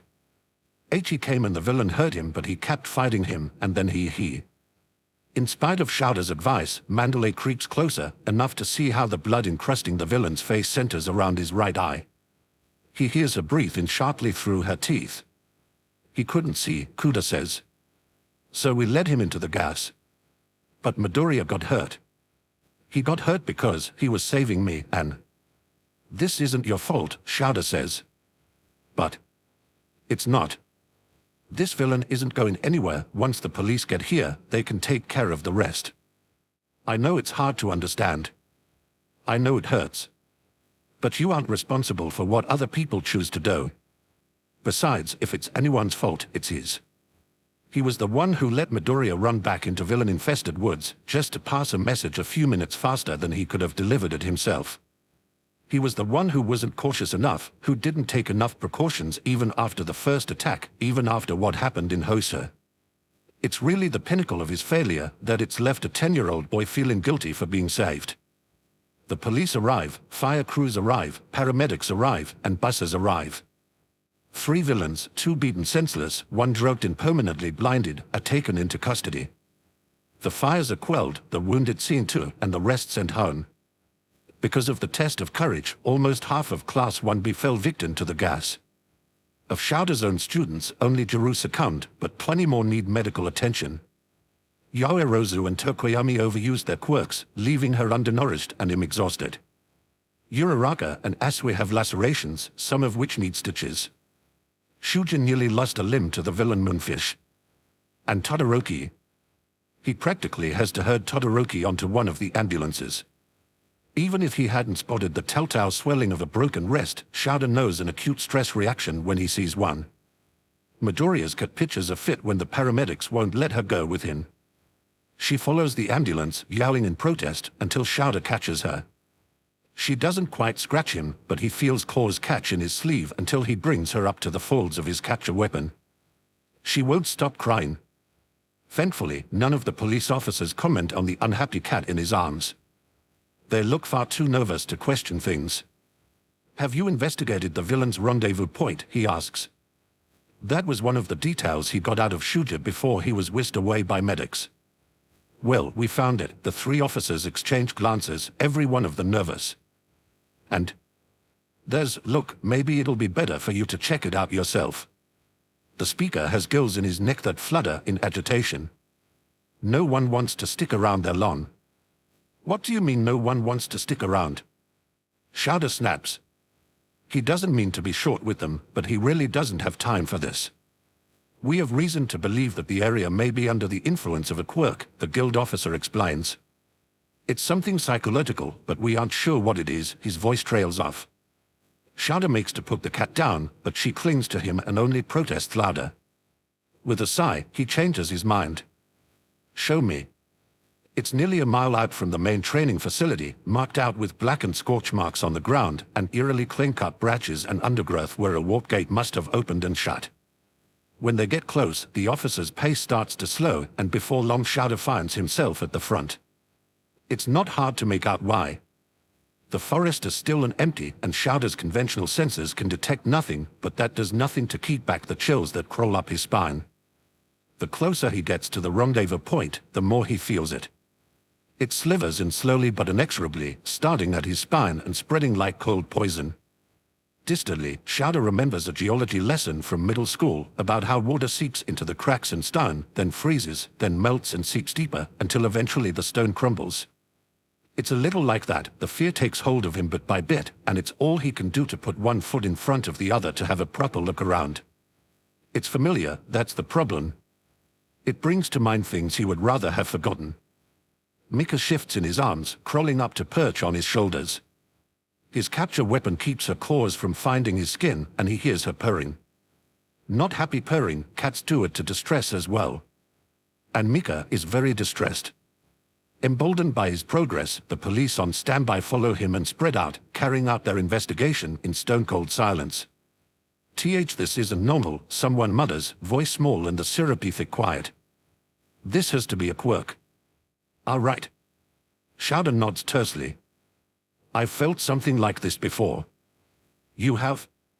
The speaker this time is someone Shouder knows. Tamikawa Sanza is a common sight for anyone who works with Tsukochi, though it's less common to see him with his ears flat against his head, his eyes unblinking and fully dilated, and the fur around his neck fluffed up with fear. At the USJ, he replies, "Before I fought the Numa, I felt something like this. Unnatural fear. I assumed at the time that it was one of their thugs, but none of them had a quirk that fit. The only ones that escaped were the Warpgate villain and the one called Shigaraki, right?" Tamikawa points out. Their quirks are already accounted for. The existence of Numu changes things, Shouder points out. We don't know the extent of their research, and therefore we don't know what they are capable of. This looks like something a Numu might have done, one of the other officers remarks. He's standing by a nearby tree, running his fingers over the trunk. There are claw marks scored through it, cutting through bark and into the softer wood beneath.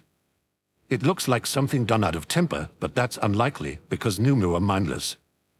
Midoriya's cat leaps from his shoulder to the ground, meowing as she trots to the center of the scorched area, close to the claim-cut vegetation.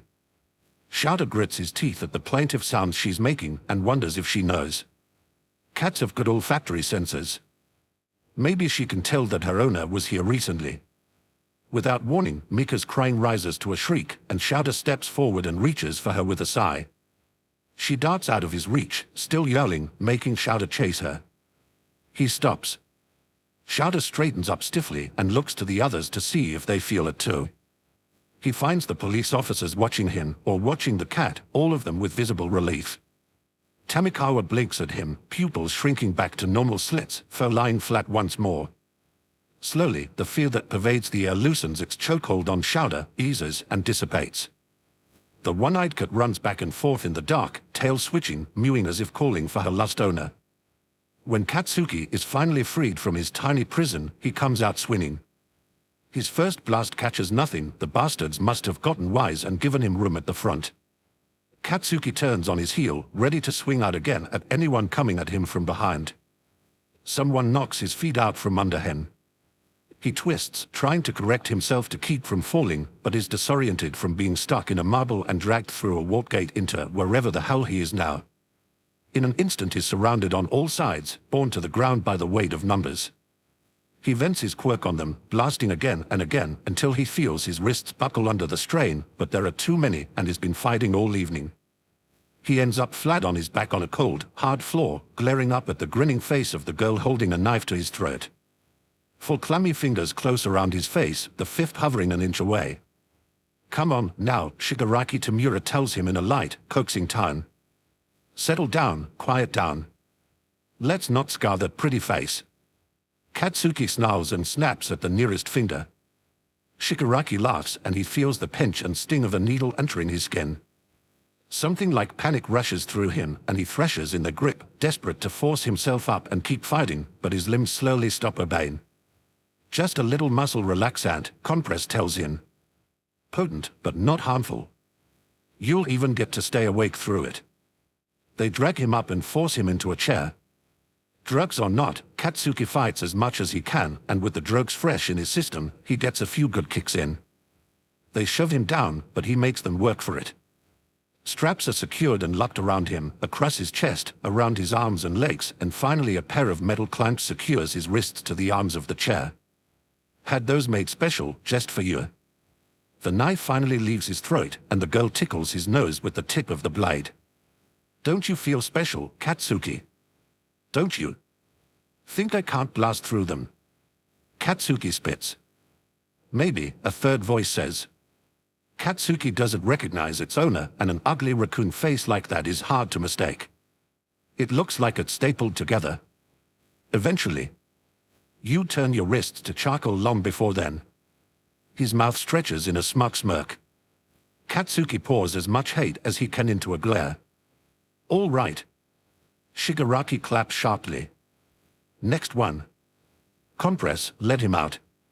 "Think he'll scream again?" the girl asks, bouncing on the balls of her feet.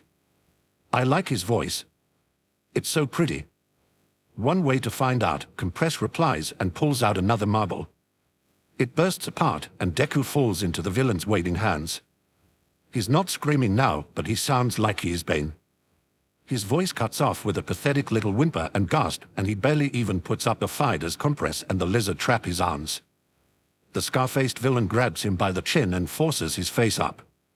"Clever little move you pulled," he says, and Deku looks fucking pathetic right now, but Katsuki still wants to kick this shithead's face in, just to wipe that stupid smirk off his ugly face. Tota's right, though, that was an awful lot of screaming. Finally run out of steam. He lets go of Deku's chin, but Deku keeps his face turned upward, just long enough to aim for his face when he pukes. He almost makes it, too.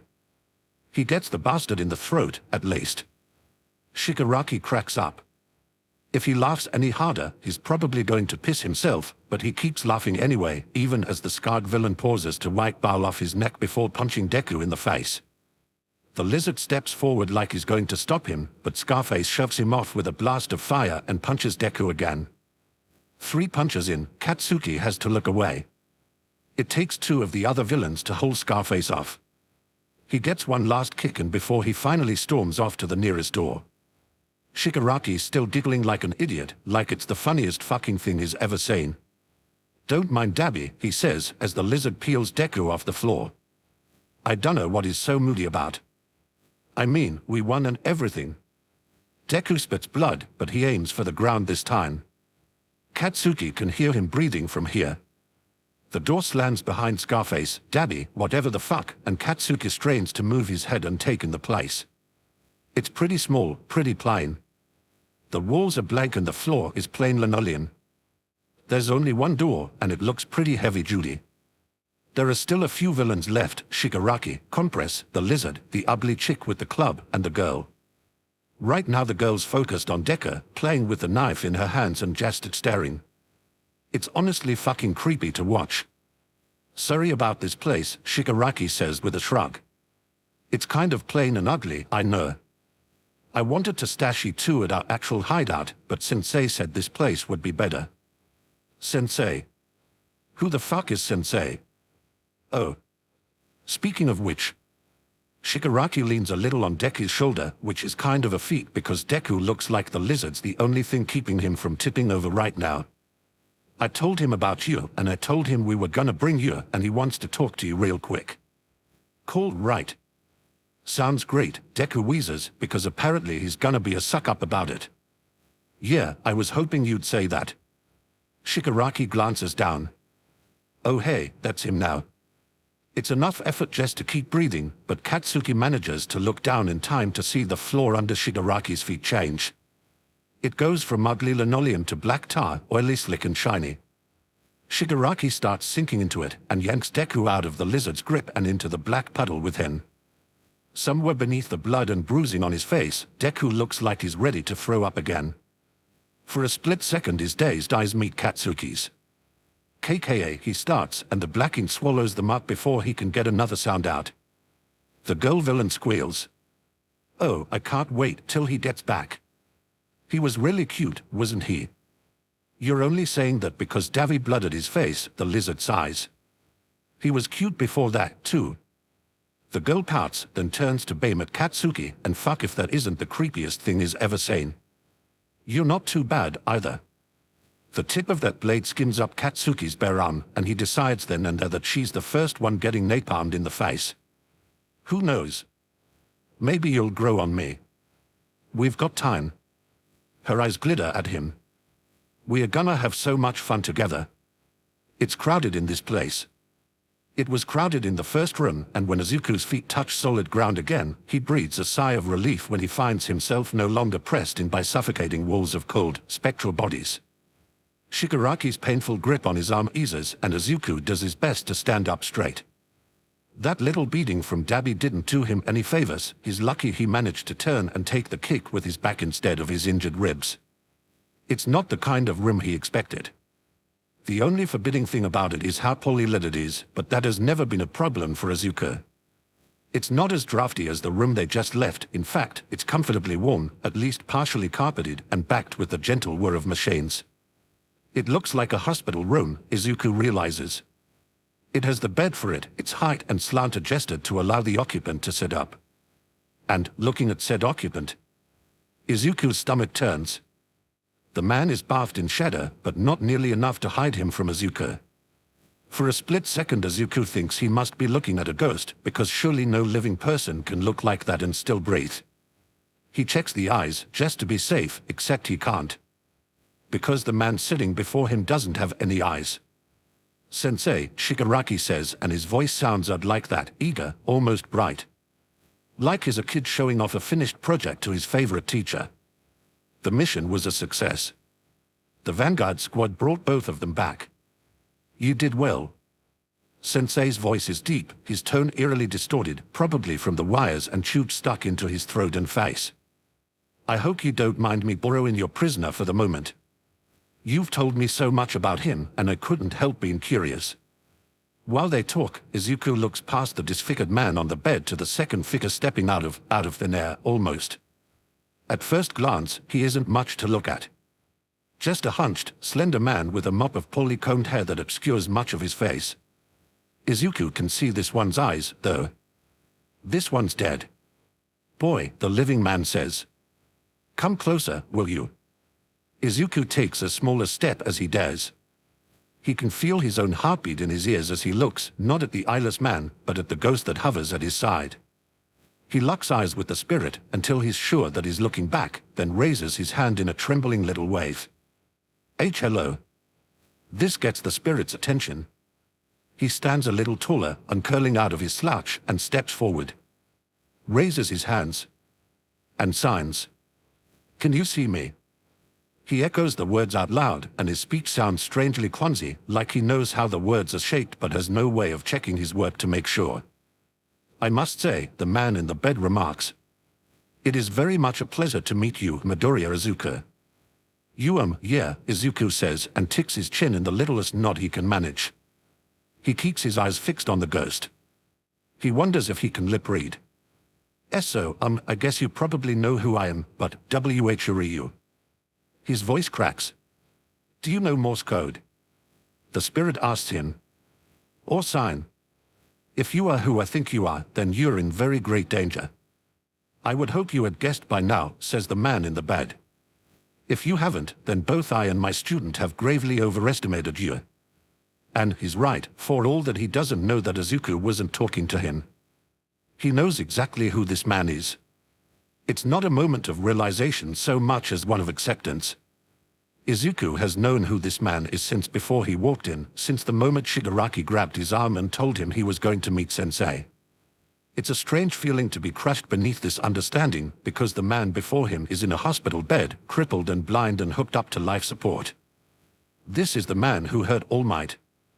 This is the man who murdered Ms. Nana. With his left hand, the one opposite where Shigaraki is standing, Izuku fingerspells. No. Can you help me? I'll try, is the reply. He won't kill you, not yet at least. Once you're away from him, we'll talk properly. Tamura, all for one, says. Might I speak with your prisoner alone for a moment? I'll send him back to you when I'm finished with him. Shigaraki shrugs. Sure. Okay. The moment the words are out of his mouth, he sinks into blackness again, and Izuku tries not to sway on his feet. Please, all for one says, gesturing at a chair nearby. Sit. I'd rather. It's such a small thing, isn't it? All for one says. You're injured and in pain, and I would like to relieve that, if only a little. I promise you, I only want to talk. Izuku steps over and lowers himself gingerly into the chair. I've been observing your progress with great interest, Midoriya Izuku, all for one says casually, as if that isn't the single most terrifying thing he's heard since Toda Himika calling him attractive. I can see why All Might chose you as his successor. Izuku's heart plummets. I don't know what you're talking about, he tries. In any situation that wasn't this one, it might even be considered a jerk. But right now Izuku's mouth still tastes like bile, and he feels his throat burn as it closes, until he's gagging and fighting back the urge to vomit. Would you like to try again? All for one sounds almost amused. What do you want? Izuku asks. I know you're going to try to kill me eventually. So what do you want from me? Are you, his voice catches again. Are you going to take away my quirk? My dear boy, All For One says with the long-suffering patience of a teacher explaining a lesson for the umpteenth time. Has All Might not told you? That quirk of yours cannot be taken by force. Not even by me. Surely he's told you that by now. Izuku grinds his teeth together. And I'm not going to kill you, for 2 reasons, All For One continues. The first is that Tamura seems to enjoy your company. I didn't expect him to like you so much. Do you know why? And no. This doesn't make sense. None of this makes sense. Izuku has talked to villains and been talked at by villains, the slime criminal last year, Shigaraki Tamura himself, Stain and Muscular and Compress and Toda Himiko and Dabi. He's felt that menace inches away from him, reaching toward him to grasp at his throat and squeeze, but now it's just gone.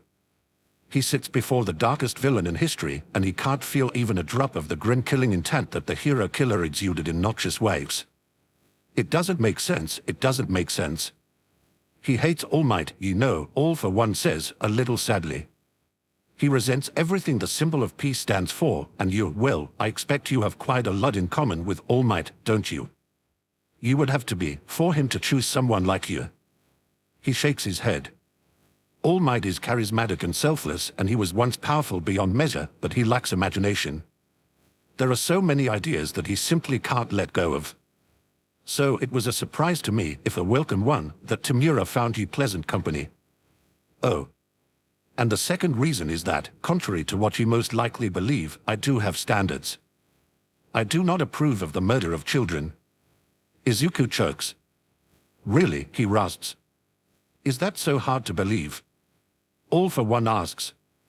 Maybe you should have told Muscular that before he tried to beat a great schooler to death for a laugh, Izuku spits out. He only realizes his mistake after he's made it, and presses his mouth shut. The room is dead silent, the machinery whirs, keeping All For One breathing and his heart beating, but the space still feels choked with quiet. And then... he did what? And there's that menace, that low-frequency thrum of well-kept rage. Stain's was heavy, dark smog, All For One's is as thick and foul as clotted blood caught beneath fingernails. Izuku trembles in the face of it, and his only relief is that it's pointed at someone who isn't him. Did he happen to return with the rest of Tamura's squad? All For One's voice curls through the air toward him. Izuku shakes his head. At some point he switched his gaze to look at the floor, and he can't raise his head now. Ah. Good. And just like that, the menace is gone. It doesn't rain away gradually, it's simply there and gone again, leaving Izuku reeling with whiplash. Which is false? Which is true? Both? Neither. There's a hand on his shoulder, one that All For One can't say. Focus, the spirit tells him. He does this, twist things. He makes you question things even if you know they're true. Izuku's hand shakes. I'm scared. Good. You should be. But to answer your question, I suppose I'm just curious to speak with you in person, All For One continues, and Izuku has to pause a moment to remember what he actually asked. After all, if fate continues unchallenged, the two of us will be enemies someday. I would like to get to know the child who might grow to challenge me one day. He pauses while Izuku tries not to tremble. You're so earnest, Midoriya Izuku. And your progress really has been impressive, it's such a shame with your condition. My condition? Izuku manages to say.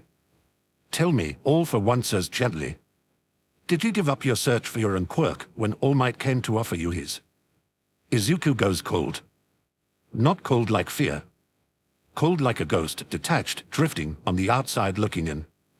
He stares down, focusing on the imperfections on the floor and the hand on his shoulder.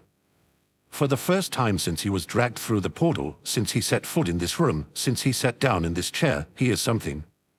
He is something. All he is to do is hold on to it.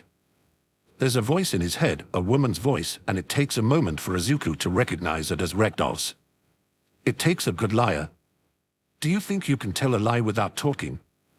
He raises his head, and it's not hard to look afraid and uncertain and helpless, because that's exactly what he is.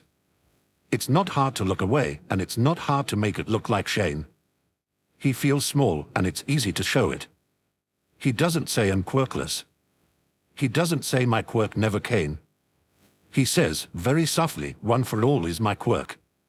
Of course it is, all for one says, with a voice full of gentle pity. Of course it is. I'm sure that's what All Might told you. He would have wanted to comfort you. The floor beneath him begins to shift, and he can see the blackness bubbling up again, not a warp gate, but the tower-like portal that All for One used to bring him here. I enjoyed our talk, All for One tells him. I hope to continue it soon. Please remember, if you try to escape, there will be consequences. You may not be the only one to suffer them. Izuku looks to the ghost chest as he releases his shoulder. I'll be with you shortly, the spirit signs. I'll tell everyone else about you. It'll be good for them to know. The blackness swallows him whole and drops him back into the first run.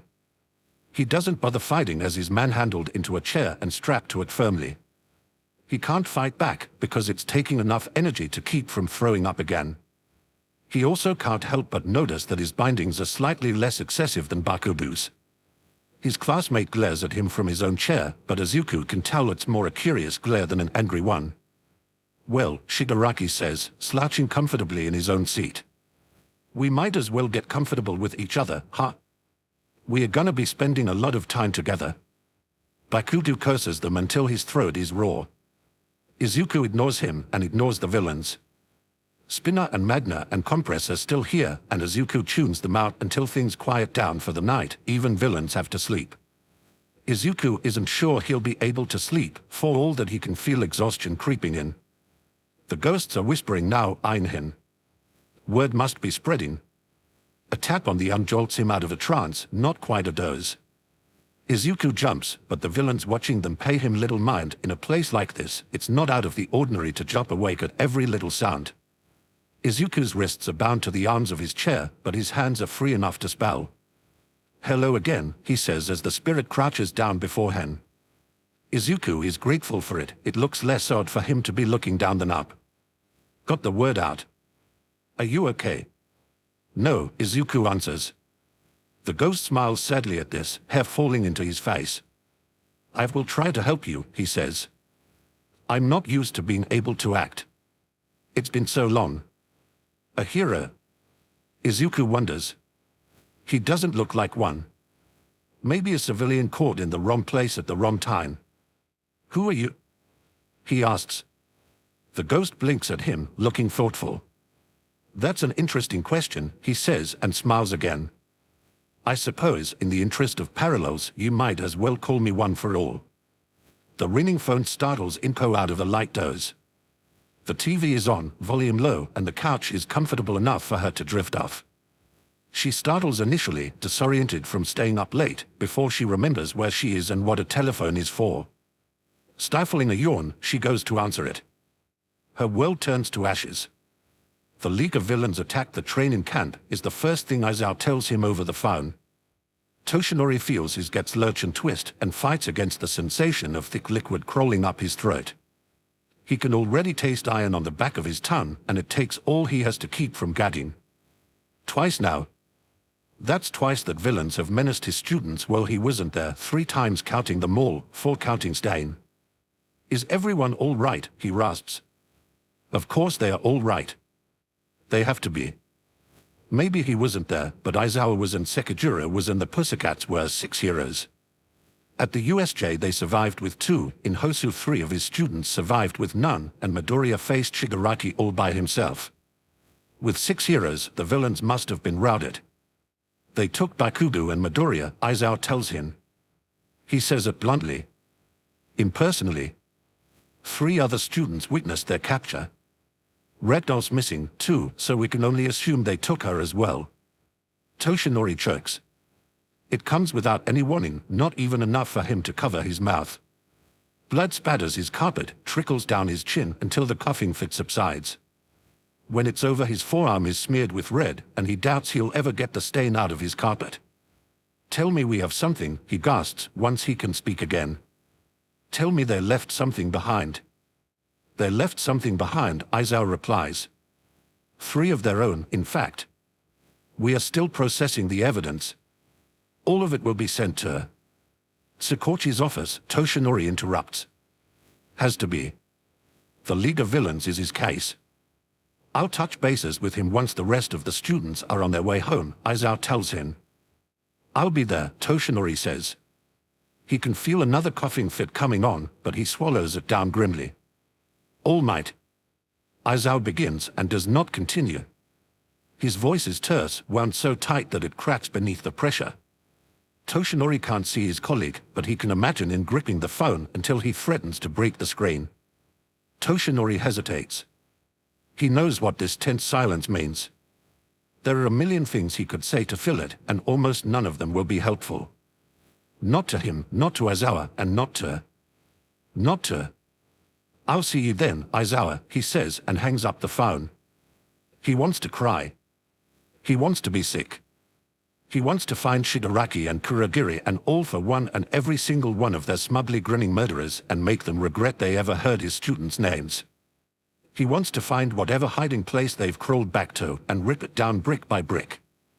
Bakugo and Izuku, he says to no one in his empty apartment, sharp and painful as broken glass shards. The name of his student, his successor, the boy who, in a much kinder world, would have been his true son, should not feel like that. It should not taste like bile and blood. I'm sorry, he whispers. I'm so sorry. He cleans the blood from his arm and leaves the rest to set in the carpet. He has no time to waste on unimportant things. His students need him. It takes a moment for it all to click in Izuku's mind. He can't help it, he gapes at the spirit, pursing his lips to keep from going slack-jawed. I don't look like much, the ghost signs, looking rueful. Do Not really, Izuku replies, and the ghost shakes with soft, hoarse laughter. That's what my brother thought, too. That's what he always thought. Maybe he was right. I think I heard you once, Izuku tells him. In my head. I was in trouble and I saw a vision and I heard thoughts in my head that weren't mine. The power inside you is fueled by a strength, One for All tells him. Our will. It carries echoes of us, but not the real thing. Izuku feels a jolt at how he says it. We. Us. Are the others here, too? No. I met them all, one by one. Some of them fell against my brother. Some of them died naturally and found their way to us later. But they all left eventually. They had to watch over their students. They had their own families and loved ones to visit. One for All's hands falter. But not me. My brother is all I have left. When he's finally brought down, I'll wait for him and we can leave together. I've been waiting for so long. I'm sorry, Izuku replies. That must be lonely. Another bitter, hoarse laugh. The dead are never lonely around my brother. I'm just the only one who can look at him without losing myself. Izuku thinks of how crowded this room was before and how empty the room with All for One was. Does All for One know about you? No. None of us can touch him. It frustrates the others, that's why they lose themselves. One for All hesitates, looking thoughtful. Don't worry about signing in front of him. He has no eyes and he only has a quirk that lets him sense heat signatures. He can't detect precise gestures. A bitter look crosses his face. And even if he could, he never bothered to learn it. Izuku isn't sure how to ask his next question. One for All must see it in the look on his face because he smiles again. I am deaf, he says. I wasn't born that way. But I was a sickly child. Too many ear infections added up, and then, when he gave me a quirk, there were complications. He touches his ear. I was already hard of hearing then. But when I woke up after he gave me that quirk, the rest of my hearing was gone. That must have been awful, Izuku says, and wishes he could think of something better. His hands fall still, and so do the spirits. Izuku looks over to Bakugo. He has no way of communicating surreptitiously to him. Bakugo doesn't know sign and is pretty sure neither of them know Morse. He'll have to bide his time, wait for an opportunity. It won't be like the exam. He won't leave Bakugo behind again. He can't afford to, because this time it will mean leaving him for dead. He has to be ready. A quiet tap of his foot makes One for All look at him again. What can you tell me about All for One? He asks. One for all's blank eyes narrow into a determined frown. My brother may be injured and blind, but he is still strong. He is still ruthless and clever. Be careful how you treat him, how you act around him, or you'll give him something to use against you. His hands curled briefly into fists. But he is also arrogant. And he knows he's clever. He likes to be clever. Any weaknesses? Oh, yes. One for all smiles grimly. The thing about my brother, Midoriya Izuku, is that he is an evil man. And evil men like power over people, so they like to see you in fear. He wants you to know you're helpless. And that means that, more than killing, more than winning, he likes to talk. Izuku thinks about this for a moment. Good, he answers. I like to talk, too. One for all blinks. Can you tell me about his quirks? That I can do. One for all pauses one more time before signing again. Do you have a plan? Izuku ducks his head so that his hair falls into his eyes, partially hiding his face from his captors. I'm going to let him have the upper hand, he says. And then, if I can, I'm going to break it. Chapter 36. Inko is awake to hear the knock at her door at dawn. For a few moments she considers not bothering to answer it. She hasn't slept much since getting the call, for all that she wore out both herself and her carpet with pacing and spent the following hours lying in bed. The thought of moving has been unbearable, as if her world is a fragile thing suspended on a frayed thread, and one twitch of a finger will send it shattering. The jolt of frantic energy strikes her in an instant. What if they have news? What if Izuku found his way back? It wouldn't be the first time. Once when he was 9 years old, his teacher called her frantic, saying he'd gotten lost on a field trip, scant minutes before Izuku turned up on her doorstep, none the worse for wear as he thanked the ghost that led him home. Inko throws on a sweater and doesn't bother with her hair before she goes to answer the door. Her hope, what little she'd managed to drum up, is for nothing in the end. It is not Izuku on the other side, but a man that Inko has not yet had the pleasure of meeting. Her son's homeroom teacher stands on her doorstep, and amid all the fear and worry that Inko has been drowning in all night, there's just enough room for her to feel compassion. Aizao's shoulder stands crookedly, as if favoring a recent injury, and he looks like he's had no time for a change of clothes or a wink of sleep. There's a scar beneath his eye that's barely noticeable beneath the bruise-like darkness of exhaustion. He's holding her son's cat. Inko reaches forward automatically, and Aizao deposits Mika in her waiting arms. Mika squirms for a moment before settling. Before Inko can get a word out, Aizao bends before her in a deep burr. Forgive me. His voice is deep and hoarse as he straightens again. You entrusted your son to my protection, and I failed to live up to that trust.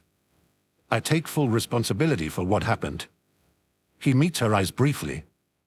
And I swear to you, I will do everything in my power to ensure that your son returns to you safely. Behind her, Inko hears something fall and clatter somewhere in the vicinity of the kitchen. She hopes that it isn't Kurosawa again. She can't handle another of his episodes, not now. Not when Izuku isn't here to calm him down. Mika struggles out of her arms, jumps down, and darts into the apartment, leaving Inko's hands free to grip the doorknob and ground herself. See that you do, she says. Aizao nods to her, and that ends her first face-to-face conversation with the hero Razorhead. When he's gone, Inko locks her door and goes to dress herself. She's lucky today. A few more objects fall seemingly of their own accord, the lights flicker and the bathroom mirror rattles, but none of it grows into a full outburst. And so, she dresses herself and fills Mika's bowls and goes to the kitchen pantry where she keeps the weak flour. She spreads it on her largest cutting board, a thin layer of white powder, and steps back. Do you know where my son is? She asks. Any of you? For a moment, nothing. And then, as Inko watches, words form in the flour as if traced by an invisible finger. He's not here. That's Kurosawa writing. She recognizes his careful hand. If he were dead, he'd come back, Mrs. Matsuda adds underneath. He's a good boy. I haven't seen Ray, Marina writes. That's good. If Ray didn't come back, then that means she's either with Izuku or out looking, and if she's looking then she'll find him. It makes her feel not quite better, but definitely not worse, to know that Ray might be with him. At least he isn't alone. Whatever else happens, Izuku never has to be alone. We'll look, Marino tells her. If we find anything, we'll let you know. Inko feels something like a draft against her back and pulls her sweater tighter around her shoulders. At her feet, Mika winds around her ankles and mews unhappily. I know, sweetheart, Inko whispers. Her no. He'll come back, don't you worry. She's already crying as soon as the words are out. Because it's true, he will come back, and she knows it, and because she knows it, it can't even be a true comfort to her. One way or another, her son will come back to her. All she can do is pray that their next conversation is one that she hears and not one that she reads traced in flour. Izuku awakens to someone anxiously patting at his face, and the pain hits him before he can even open his eyes. Ribs. Shoulder. His face, too muscular, did a number on him, and Dabi certainly didn't do him any favors. Deku. Deku. Asshole, wake up. He pries his eyelids apart to find one for all standing over him, lips pursed with worry. Beyond him, in the other chair, Bakugo scowls at him grubbily. He must have slept off the drugs they gave him, Izuku realizes faintly. His left foot, the one nearest Izuku, strains against the strap securing it to the chair leg as if he'd been trying to kick him awake. His first question is what time is it? But he doesn't bother asking it. Bakugo probably doesn't know, and the only other people in the room are Toda, Compress, the club-wielding Magna, and Spinner, the lizard man who dresses like a Stain cosplayer, and none of them are likely to. Wait. Hey, Izuku says, or at least tries to say. His throat is dry, making his voice horribly raspy. Spinner sees him looking and glances over. What time is it? It's about 8 in the morning, the lizard man replies and yelps when Magna nudges him roughly. Spinner, she warns. No, it's cool, he says. This is Midoriya Izuku. This kid's got Stain's seal of approval and everything. Bakugo jerks his head around to glare at him sharply, and Izuku can only offer a pained look in return. Shigaraki's on his way, one for all warns. To be honest, I'm not really sure what we are bringing him in for. Spinner goes on. I figure if Stain thinks he's good, we might as well let him keep doing what he was doing already. The angry explosion could I get, but what was the point of kidnapping him? Bakugo glares at Izuku like he's trying to channel his quirk through his eyes. The single door opens and Shigaraki comes in with only a single disembodied hand masking his face. The point is my problem, Spinner, he says, a bit dismissively. I don't know or care what Stain had planned for him. We've already talked. Haven't we? Around the edges of the hand, Izuku can see the outer fragments of Shigaraki's grin. Bakugo spits at him. I'm here too, asshole, he snarls when Shigaraki turns to look at him. If you think I'm dangerous enough to try and take me out this early, then don't be stupid enough to turn your back on me. Take you out? Shigaraki echoes with a trace of a laugh. What's the matter? Bakugo gives him a smile that shows plenty of teeth and a little bit of gums as well. Want me dead already? Are you that scared of me that you have to tie me up first before you try? Coward. He spits again. Shigaraki laughs. The unsettling thing about that laugh is how menacing it isn't. It's almost friendly, as if Shigaraki honestly finds Bakugo funny. You've got it all wrong, he says. Well, except the part about you being dangerous. You are. We like that. Well, I like it, anyway. But we are not out to kill you. His smile widens. We want you to join up. For a moment Bakugo gapes at him. Then he laughs right back. He laughs hard. He laughs so loud and so long that Izuku wonders if he's going to pull a muscle. Are you serious? Bakugo almost chokes laughing. You dumb shit, is that seriously what your goal was? He laughs and laughs until he runs out of air, then takes a breath and laughs again. Well, that's one way to do it, one for all, remarks dryly. That's Bakugo's way, Izuku answers. Always has been. Thought you might say that, Shigaraki says, once the laughter has died down enough for him to get a word in edgewise. And that's good too. You wouldn't be nearly as useful if your resolve was that weak. We just have to convince you. And believe me, we can be very convincing.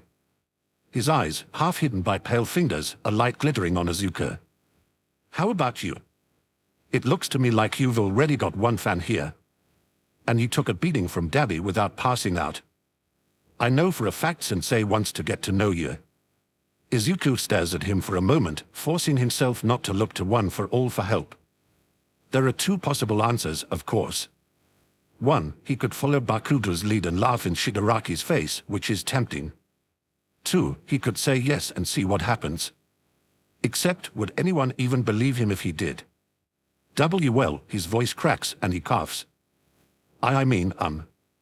He tugs at his wrist restraints. Kind of, this isn't exactly a vote of confidence. You know. He looks to Shigaraki hopefully. Nice try, Shigaraki tells him, in the kind of tone that makes Izuku feel 9 years old and ridiculed. But after all the crap you gave us before we took you in, I think you are the one who needs to prove himself. Don't you? Izuku hesitates. Watch what you say, One for All tells him. Make it too easy and they'll never believe you. Don't say yes, but don't say no either. In the end, Izuku can't think of anything clever or eloquent to say, not with 5 villains and his childhood bully watching. So he averts his eyes downward, squirms uncomfortably as much as his restraints will allow, and shrugs. I just don't see why I should, he says softly. Deko, what the fuck, Bakugo hisses. Izuku tries not to flinch. See? Shigaraki shoots a grin at Compress. Told you he might come around. Izuku clamps his mouth shut and tries not to feel sick. One thing no one mentions about hostage situations is the monotony. A few hours pass and Izuku drifts in a trance-like state mind-fogged with, of all things, boredom. He only startles out of it when Shigaraki returns and starts messing with his restraints. Don't get excited, I'm not letting you walk around free by a long shot, Shigaraki says. Sensei wants another word with you.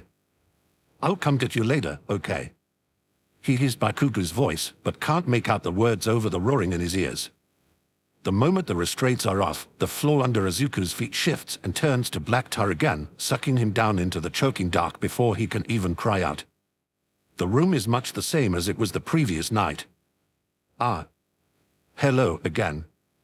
Izuku wonders why All for One bothers with that, sounding surprised even though he was the one who brought Izuku here and they both know it. Hello. His own voice sounds weak and thin, even though he isn't the one with tubes in his throat. What do you want? Millimeter, All for One tilts his head thoughtfully. Is it not enough to say that I simply enjoyed our conversation last night and would like to continue it? You're an intelligent young man, Midoriya Izuku. And when it comes to conversation, well, you can imagine that I don't have the luxury of variety or speaking freely the way I live. I can't imagine whose fault that is. Izuku flinches, and not just because One for All flicks his ear in warning. No's make him jittery, loosening his tongue until he's careless and jumpy at the same time. It's not a good combination, and in a place like this it's more likely to get him killed than not. Izuku bites down on his lip until he tastes blood. He braces himself for that cold menace he felt the night before. All for One laughs. It isn't cold or malicious, nor is it a thin mask over anger. No, All for One sounds delighted, and somehow that's even worse. No need to be so nervous, All for One assures him. That would make me a hypocrite, wouldn't it? To espouse the luxury of speaking freely, but forbid you from doing the same. And you're right, anyway, I'm the cause of my own situation. He waves his hand in a gesture that encompasses the hospital bed, the medical equipment, and his own sightless face. My own choices were what led to this, regardless of my intentions. He pauses, lowering his hand again. And, speaking of choices, I trust that Tamura has explained his intentions to you. Izuku's mouth goes dry. He tries to swallow before he speaks again, but cannot gather enough moisture in his mouth. Yes. His hands are in his lap, folding and twisting together. All for One gives a soft hum of approval. Have you given it much thought? A cold hand closes on his shoulder, gripping it with equal parts caution and reassurance. Izuku shoots a quick glance at One for All, glad that the villain before him can't see it. Yes, and I've been thinking about it. Do not lie to me. It's like the flip of a switch. Izuku can't even tell how he feels it, or why. Is it the sudden chill in his tongue? Is it the way All for One sits? Is it a quirk? It feels like it could be, the way the menace curls around his throat, tightening like a warning tug on a choke chain. The room is just as empty as it's always been, but Izuku finds it hard to breathe. This is nothing like what he felt from Stair. Stair's menace was a hammer or a meat cleaver, heavy and blunt and unwieldy, a tool made to crush and break. All for One's menace is a scalpel, sharpened and thin enough to slide under the skin and peel. Come now, my boy. And in an instant it's gone, leaving Izuku huddled in his chair, trying not to gasp for breath. Speak freely. There are many sins in this world worth punishing. Honesty has never been one of them. What do you want me to say? The words are out before Izuku can stop them. You know who I am. You know what I am. You can't possibly think I'd join you. You want to talk choices. I've made mine, and you know that already. His voice cracks. So why am I here? What do you want from me? He has never felt so alone. Ray couldn't come with him. Nana isn't here. Tensei isn't here. None of his friends, living or dead, are here. The hand at his shoulder squeezes again, and he watches its sign in the corner of his eye. Don't lose heart now, Izuku. You can do this. I know you can. One for All is here. Outside of this room is every ghost, every soul that All for One has ever killed. However he may feel, he's not alone. He's not alone. Yes, All for One says. I know this already. And at the end of the day, I have no quirk that can take away your free will, no matter what you choose to do. Izuku glances at One for All. Well, he's not lying about that, at least, the spirit tells him with a wry look. But with a decision as heavy as this, Midoriya Izuku, I think you deserve to make it with your eyes open. You deserve to make the right choice. Say what?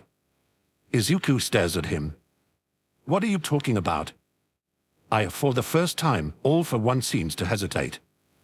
I won't patronize you by pretending to understand your feelings and your experiences. Because, quite simply, I don't. He heaves a sigh. So many of my successes were the result of luck of birth. Right from the start, I was gifted with something so unique. I know that. And because of that, I don't know what it's like to struggle, as I know you probably have. Being born functionally quirkless in the world we now live in is a painful, lonely thing and an ordeal that I will never truly understand. He pauses. But that doesn't mean I cannot sympathize. And I can still wish you the best in spite of your circumstances. Izuku hesitates. Thank you. I still don't understand what you see me as an enemy, All for One says. As the ultimate enemy, even. Well, I'm sorry, but I cannot say the same. He pauses, and when Izuku doesn't answer, he shakes his head. No. I see a child with a clever mind and limitless untapped potential. Potential that it would be a tragedy to waste. Don't worry, Izuku answers quietly. I don't intend to. All for One falls silent for a moment. Then, are you sure you've made the right choice? He asks at length. Yes. I don't just mean the right choice for the world, All for One says. What about the right choice for yourself? For others like you? There are no others like me, Izuku thinks. I've looked. Out loud, he says, I'm going to be a hero. That's all I've ever wanted.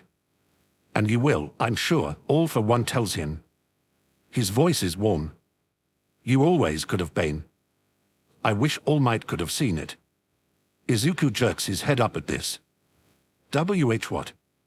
He did see it. No, All for One says sadly. He didn't. That's the true tragedy of this, I think. Of your potential. You could have been so great, and he couldn't see it. You're wrong. Izuku's voice shakes. All of him shakes. He did see it, that's why he gave me his power in the first place. Yes, All for One says. He gave you his power. For a moment, he sits silently and seems to watch Izuku with his scarred, eyeless face.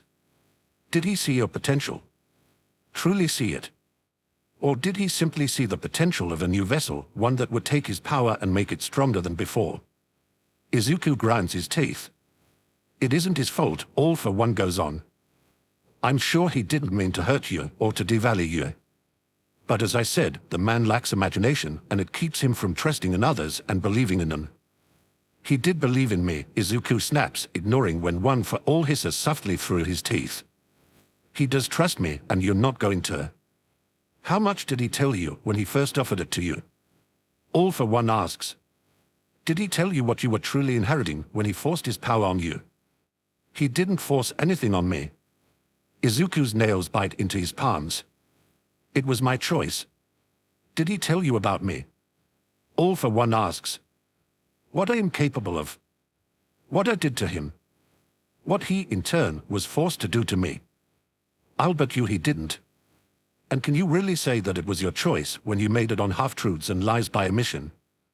Stop it, Izuku grits out. He forced a legacy of death and tragedy on your shoulders, all for one tells him, in a voice so full of compassion that it makes Izuku's stomach squirm. Because that was the only way he knew. I bet he told you that you could be a hero, didn't he? Even that would have been a lie, because he did not believe that you, yourself, could be a hero. He could only truly believe in you if you had a quirk. If you had his quirk. You're wrong. And if I am, I will happily admit to it, all for one replies. I will not claim to be infallible as he does. Because that is the society that All Might has created, one where he stands as a paragon while hiding his weaknesses behind a smile, and others are encouraged or even forced to do the same. All Might lies, my boy, whatever his intentions are. He lies and keeps the people beneath him ignorant, even you. If he kept my presence from you, what else do you imagine he's hiding? But I, all for one, places his hand over his chest. I will not lie to you. The world that I live in shadows and street corners that All Might's light cannot reach, is a harsh one. It is a cruel one.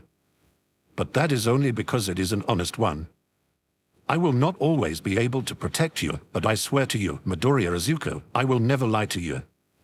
Even if there is no trust between us, I respect you too much for that. Izuku opens his mouth, furious, ready to lay out exactly why everything he just said is bullshit, because of course All for One lies, and just because All Might was wrong about something doesn't make All for One automatically right, before a cold hand closes gently over his mouth. Let him win, One for All tells him. Let him have these victories. Izuku clenches his teeth, and his nails dig further into his own flesh. It's advice that he's heard before, and recently. Make him go after a weakness that isn't there. Tell a lie without talking. There's an easy way to fold, of course, without having to come up with words. Tears have always come easily to Izuku, even at times like this, when he has to force them. It's not so difficult. He thinks of Nana standing in his room, broken and bleeding. Such a vanishing from the beach and leaving an empty car and a ring behind. Kurosawa, forgetting that the night of his death happened years ago. He thinks of Todoroki holding on to him as the portal closed. He thinks of Ada spiraling into darkness after Tensei died. He thinks of the second grade, of the look on Kaken's face as he slammed the closet door shut before Izuku could escape. All for One can't see the tears that drip down to Izuku's chin, but he can hear the quiet, shuddering sobs that rack his body. I'm sorry, Izuku hears him say. I did not want to push you so hard, but it was the only way that you could understand. You deserved so much better, and I would like a chance to give it to you. Izuku's hands shake as he muffles his sobbing into his sleeve, but he doesn't answer. That's enough for now, All for One says gently. I'll give you a moment, and then I'll call Tamira to walk you back. Izuku lets the tears run their course. He's still sniffling when Shigaraki comes in, and he knows his eyes are probably red and swollen, but that's fine. He's made it through another meeting with All for One alive, and that's all that matters. The hallways nearest to All for One's room are crowded. Shigaraki keeps 4 fingers on his arm and fills the silence as he leads the way back, but Izuku barely pays attention. He's too busy nudging ghosts out of the way and memorizing the route. Even if he can ask ghosts for directions in a pinch, it's nice to know his own way round. It's not easy, which is why he only half listens to what Shigaraki is saying. The path twists through hallways and corridors, and it's lucky that some of the doors are numbered, so there are at least a few landmarks that he can count on. The lights flicker on and off overhead. The wiring must be faulty in this building, wherever or whatever it's supposed to be. You did good, One for All tells him at one point. I'll be right back. There are a lot of us, and I want to make sure everyone knows about you. It's after one for all leaves him that Izuku passes by a partially open door. With a quick glance at Shigaraki, Izuku risks slowing down to have a quick look inside. A passing spirit sees him do it and helpfully tries to push it further open. She seems surprised when it actually works. Izuku flashes her a grateful smile and looks in. His heart drops to his stomach. His hands are shaking and he prays that Shigaraki doesn't notice. Shigaraki's still talking, but now there's no way that Izuku can listen. He'd thought that he and Bakugo were the only ones the villains took from the forest. But even with a brief glimpse into the room, Izuku recognized the third prisoner's face and the bright blue hair that stood out vividly against her hospital gown. Ragdoll. They took Ragdoll, too. It should have been obvious. He should have thought of it before now. Ragdoll had been isolated from the other heroes and even from the other students. She's quick and clever, but she lacks a combat-oriented quirk, and her quirk. Tracking. Locating. Seeing weaknesses. It's a useful quirk, the kind of quirk all for one might want. Has he taken it from her already? If he has, then that could mean that he can find them at any time. That could mean escape is completely impossible. That could mean... Deku. Izuku almost trips. Shigaraki has just led him around a corner. Up ahead, at another bend in the hallway, is Tsubasa. It takes a moment for Izuku to force himself to walk again. Tsubasa's broken wings trail on the floor, and his black eyes watch Izuku come closer and closer. Izuku clenches fists and tries to steady his breathing, but it's hard when Tsubasa reaches out to clutch at his arm and tuck him in the opposite direction that Shigaraki is leading. Izuku shakes his head stiffly, hoping Tsubasa has enough lucidity to understand. His luck holds, Tsubasa tugs him once more before letting go and wandering away. Izuku watches over his shoulder as Tsubasa takes a different path and vanishes around another corner. Come on, quit making me drag you, Shigaraki snaps, and Izuku ducks his head and follows. Shadow spends far less time at home than he does at the hospital. And that's fine. Endeavor is busy now that the League of Villains has made such a bold move. He isn't around to tell Shadow what to do or where to go. And so, when he's finished having his wrist treated, there's no point in going home. Compared to some of the others, Shadow got off lightly. A simple fracture is an easy fix for a doctor's quirk and is left with healed bones and instructions to keep the wrist brace on for at least a week. Jiru still hasn't woken up from the gas, along with half of Class 1B, and Aoyama inhaled enough of it to need medical attention. Yaoirozu half-starved herself overusing her quirk. Shuja, Uraraka, and Aswe needed stitches. By now, Yaoirozu is up and about again, though Shadow hasn't seen much of her. He's glad of it. She was worried about Midoriya, and once she finds out he was one of the last people to see him, she'll want to talk. She'll have questions that Shadow won't want to answer. But until then, Shadow can keep things at an arm's length. He can drift along among his classmates and friends, shielded by a barrier of fog that keeps the barbs from digging in deep and locking in his flesh. He doesn't want to think about it. If he thinks about it, then he'll feel it, and if he feels it then he'll probably stop being able to think at all. Todoroki. Shadow starts. He feels stupid for it a moment later. He's not in the woods, he's not on a battlefield, he's in a brightly lit hospital hallway in broad daylight, and it's only Uraraka. She isn't even shouting at him. Her hand is on his arm, but she isn't grabbing or squeezing. It's just a touch, just to get his attention. He keeps his voice quiet. He is too, or he'll snap at her, and whatever he might be feeling right now, she doesn't deserve that. What, Uraraka? I need to talk to you. Her hand doesn't leave him. Then talk. Not here. Now her hand presses, pushing him to turn around and face her. When he does, he has to look away almost immediately. Her eyes are bright, too bright, and every bit as desperate as Shadow is trying not to feel. Todoroki, please. Are you all right? The moment the words are out, Shadow shuts his mouth to keep from asking another, equally stupid question. She isn't crying, thank goodness, but she looks close. She looks like she might cry if he refuses. I need your help. However Shadow might feel right now, he can't ignore those words. He lets her lead him out of the hallway, down a flight of stairs, and outside to an empty courtyard. Even with no one in sight, Uraraka scans the area just to be certain, as if she's checking for hidden cameras, or making absolutely sure that no one's hiding behind that potted ficus in the corner. Uraraka, what is going on? Shadow is tired. He is tired and frustrated and helpless and scared witless, and that combination does not translate well to patience. By this point she's let go of him. Now, she presses the palms of her hands to her eyes. It takes her a moment to answer. I don't know who else to talk to. She whispers it, and Shadow steps closer to hear her better.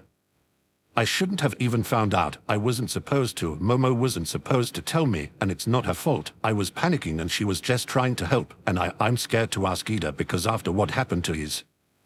I don't know how he'll react. I don't. She lowers her hands from her eyes to look at him. Now she's crying. I need you to talk me out of something. And if you can't, or you won't, then I need you to help me do it. Shadow shakes his head. You've lost me. What wasn't Yara Rosa supposed to tell you? She tracked it. Uraraka's eyes shine with tears and desperation, and her arms move stiffly to cross over her chest. The Numu that the villains brought to the camp. She put a tracker on it, and that's how they are going to find them. That's how they are going to get Deku and Bakugo back. Something stirs deep within the hollow pit in his chest. Shadow forces himself to ignore it. I don't understand, he says, forcing his voice steady. What's there to talk about? That's a good thing, isn't it? Uraraka's fingers tighten on her arms, pinkies raised so she won't use her quirk on herself by accident. Yes, she says. It is. It should be. But she's so tense now that she's trembling. It would be easy if I talked to Momo. I know how she feels, and I bet I could convince her to let me. Let you what? Even as he asks, he can feel comprehension knitting itself together in his head. Uraraka, what are you trying to do? She jerks her head up to look at him, and her eyes bore into his. Go after Deku and Bakugo. What else? It's only now that Shadow realizes how tightly he's clenching his fists. His nails bite into the palms of his hands. The heroes were all ready. I know, Todoroki. It's the closest Uraraka has ever come to raising her voice at him.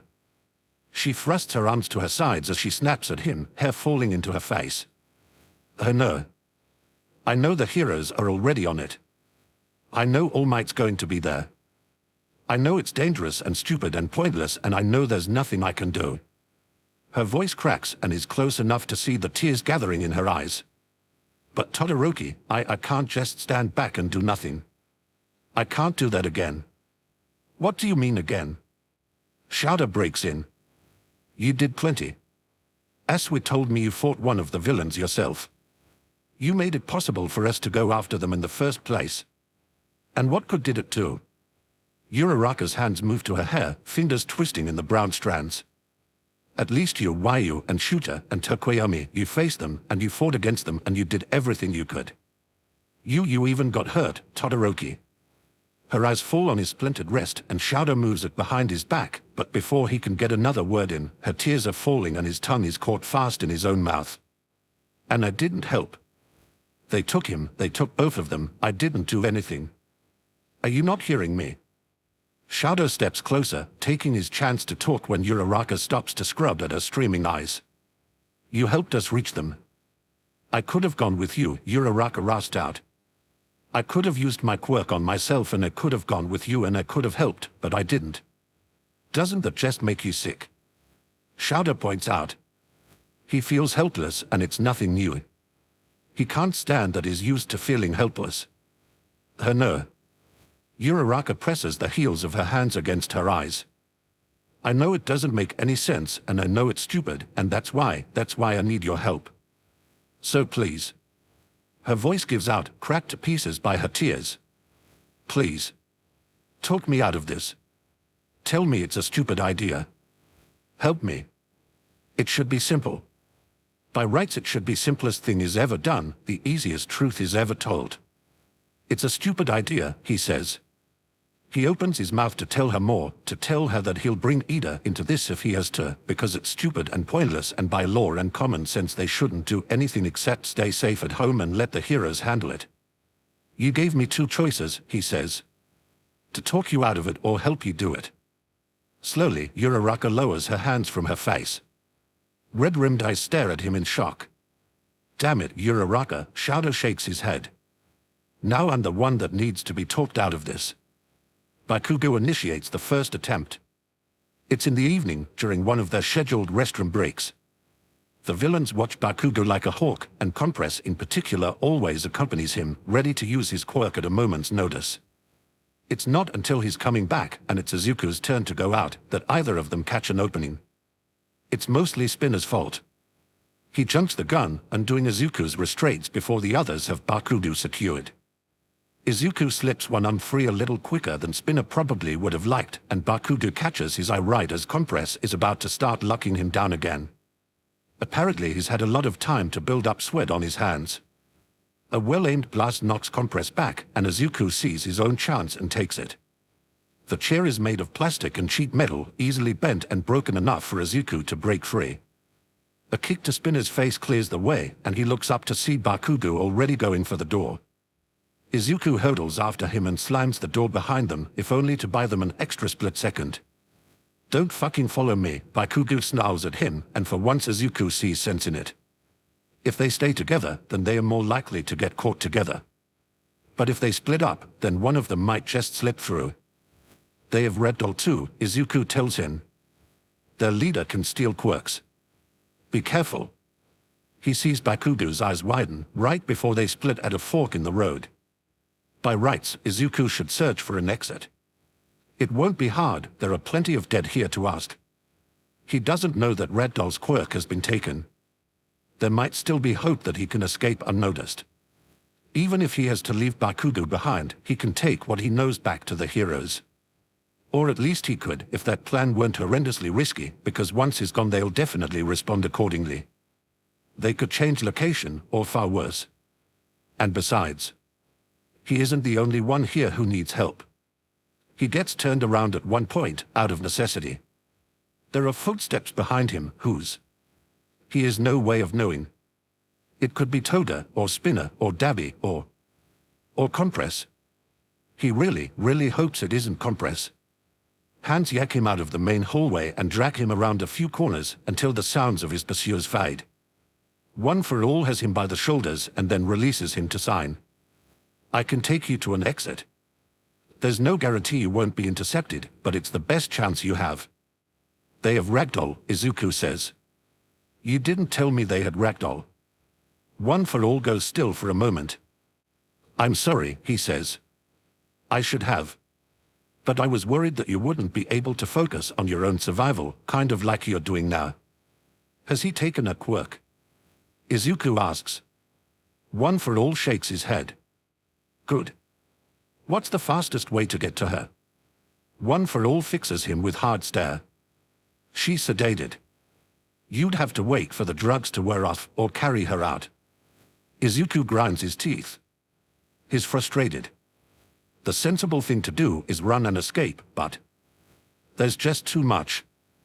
There's too much is seen, too much he knows, and One for All sees something over his shoulder and stiffens. A wordless groan reaches his ears, and Izuku whirls around right as familiar cold hands latch onto his arm. Deku.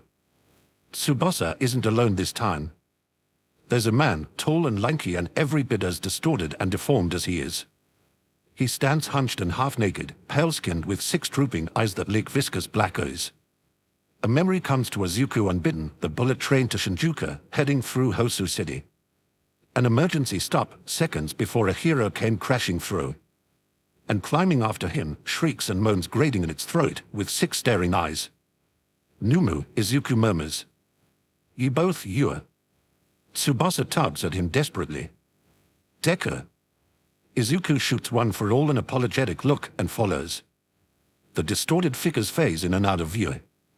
Sometimes Izuku barely sees them at all and can only follow images flickering in his peripherals. He knows that ghosts lose stability and control when their emotions are high, but these ghosts. It's like they never had stability to begin with. Before long, he finds himself in a familiar hallway. The room where he saw Ragdoll isn't far. He can get to her if he hurries. Tsubasa takes hold of his arm again to pull, and Izuku can only follow, eyes burning with unshed tears. Izuku follows Tsubasa down a different hallway, around a corner, until the hallway ends at a single small room. It's barely big enough to be called such, it's more like a tiny atrium, leading to whatever is beyond the heavy metal door that Tsubasa is drawing him toward. Once Izuku is inside, Tsubasa lets go and vanishes through. Izuku takes hold of the handle. Locked. A hand descends on his arm again. Izuku turns around and finds himself staring into one for all's wide eyes. He's coming, he says. It's Compress and is about to corner you. They won't hurt you or kill you for this, I promise. Don't fight, don't give them a reason to. Izuku is already looking past him at the masked, sharply dressed villain stepping into the anteroom with an irritated sigh. Try not to throw up again this time, Compress says. The room lights up green as Izuku activates his quirk. He aims not for Compress but for the empty space next to him, leading out to freedom. The villain's gloved hand flashes out. Izuku opens his mouth to scream, and the world goes tiny again.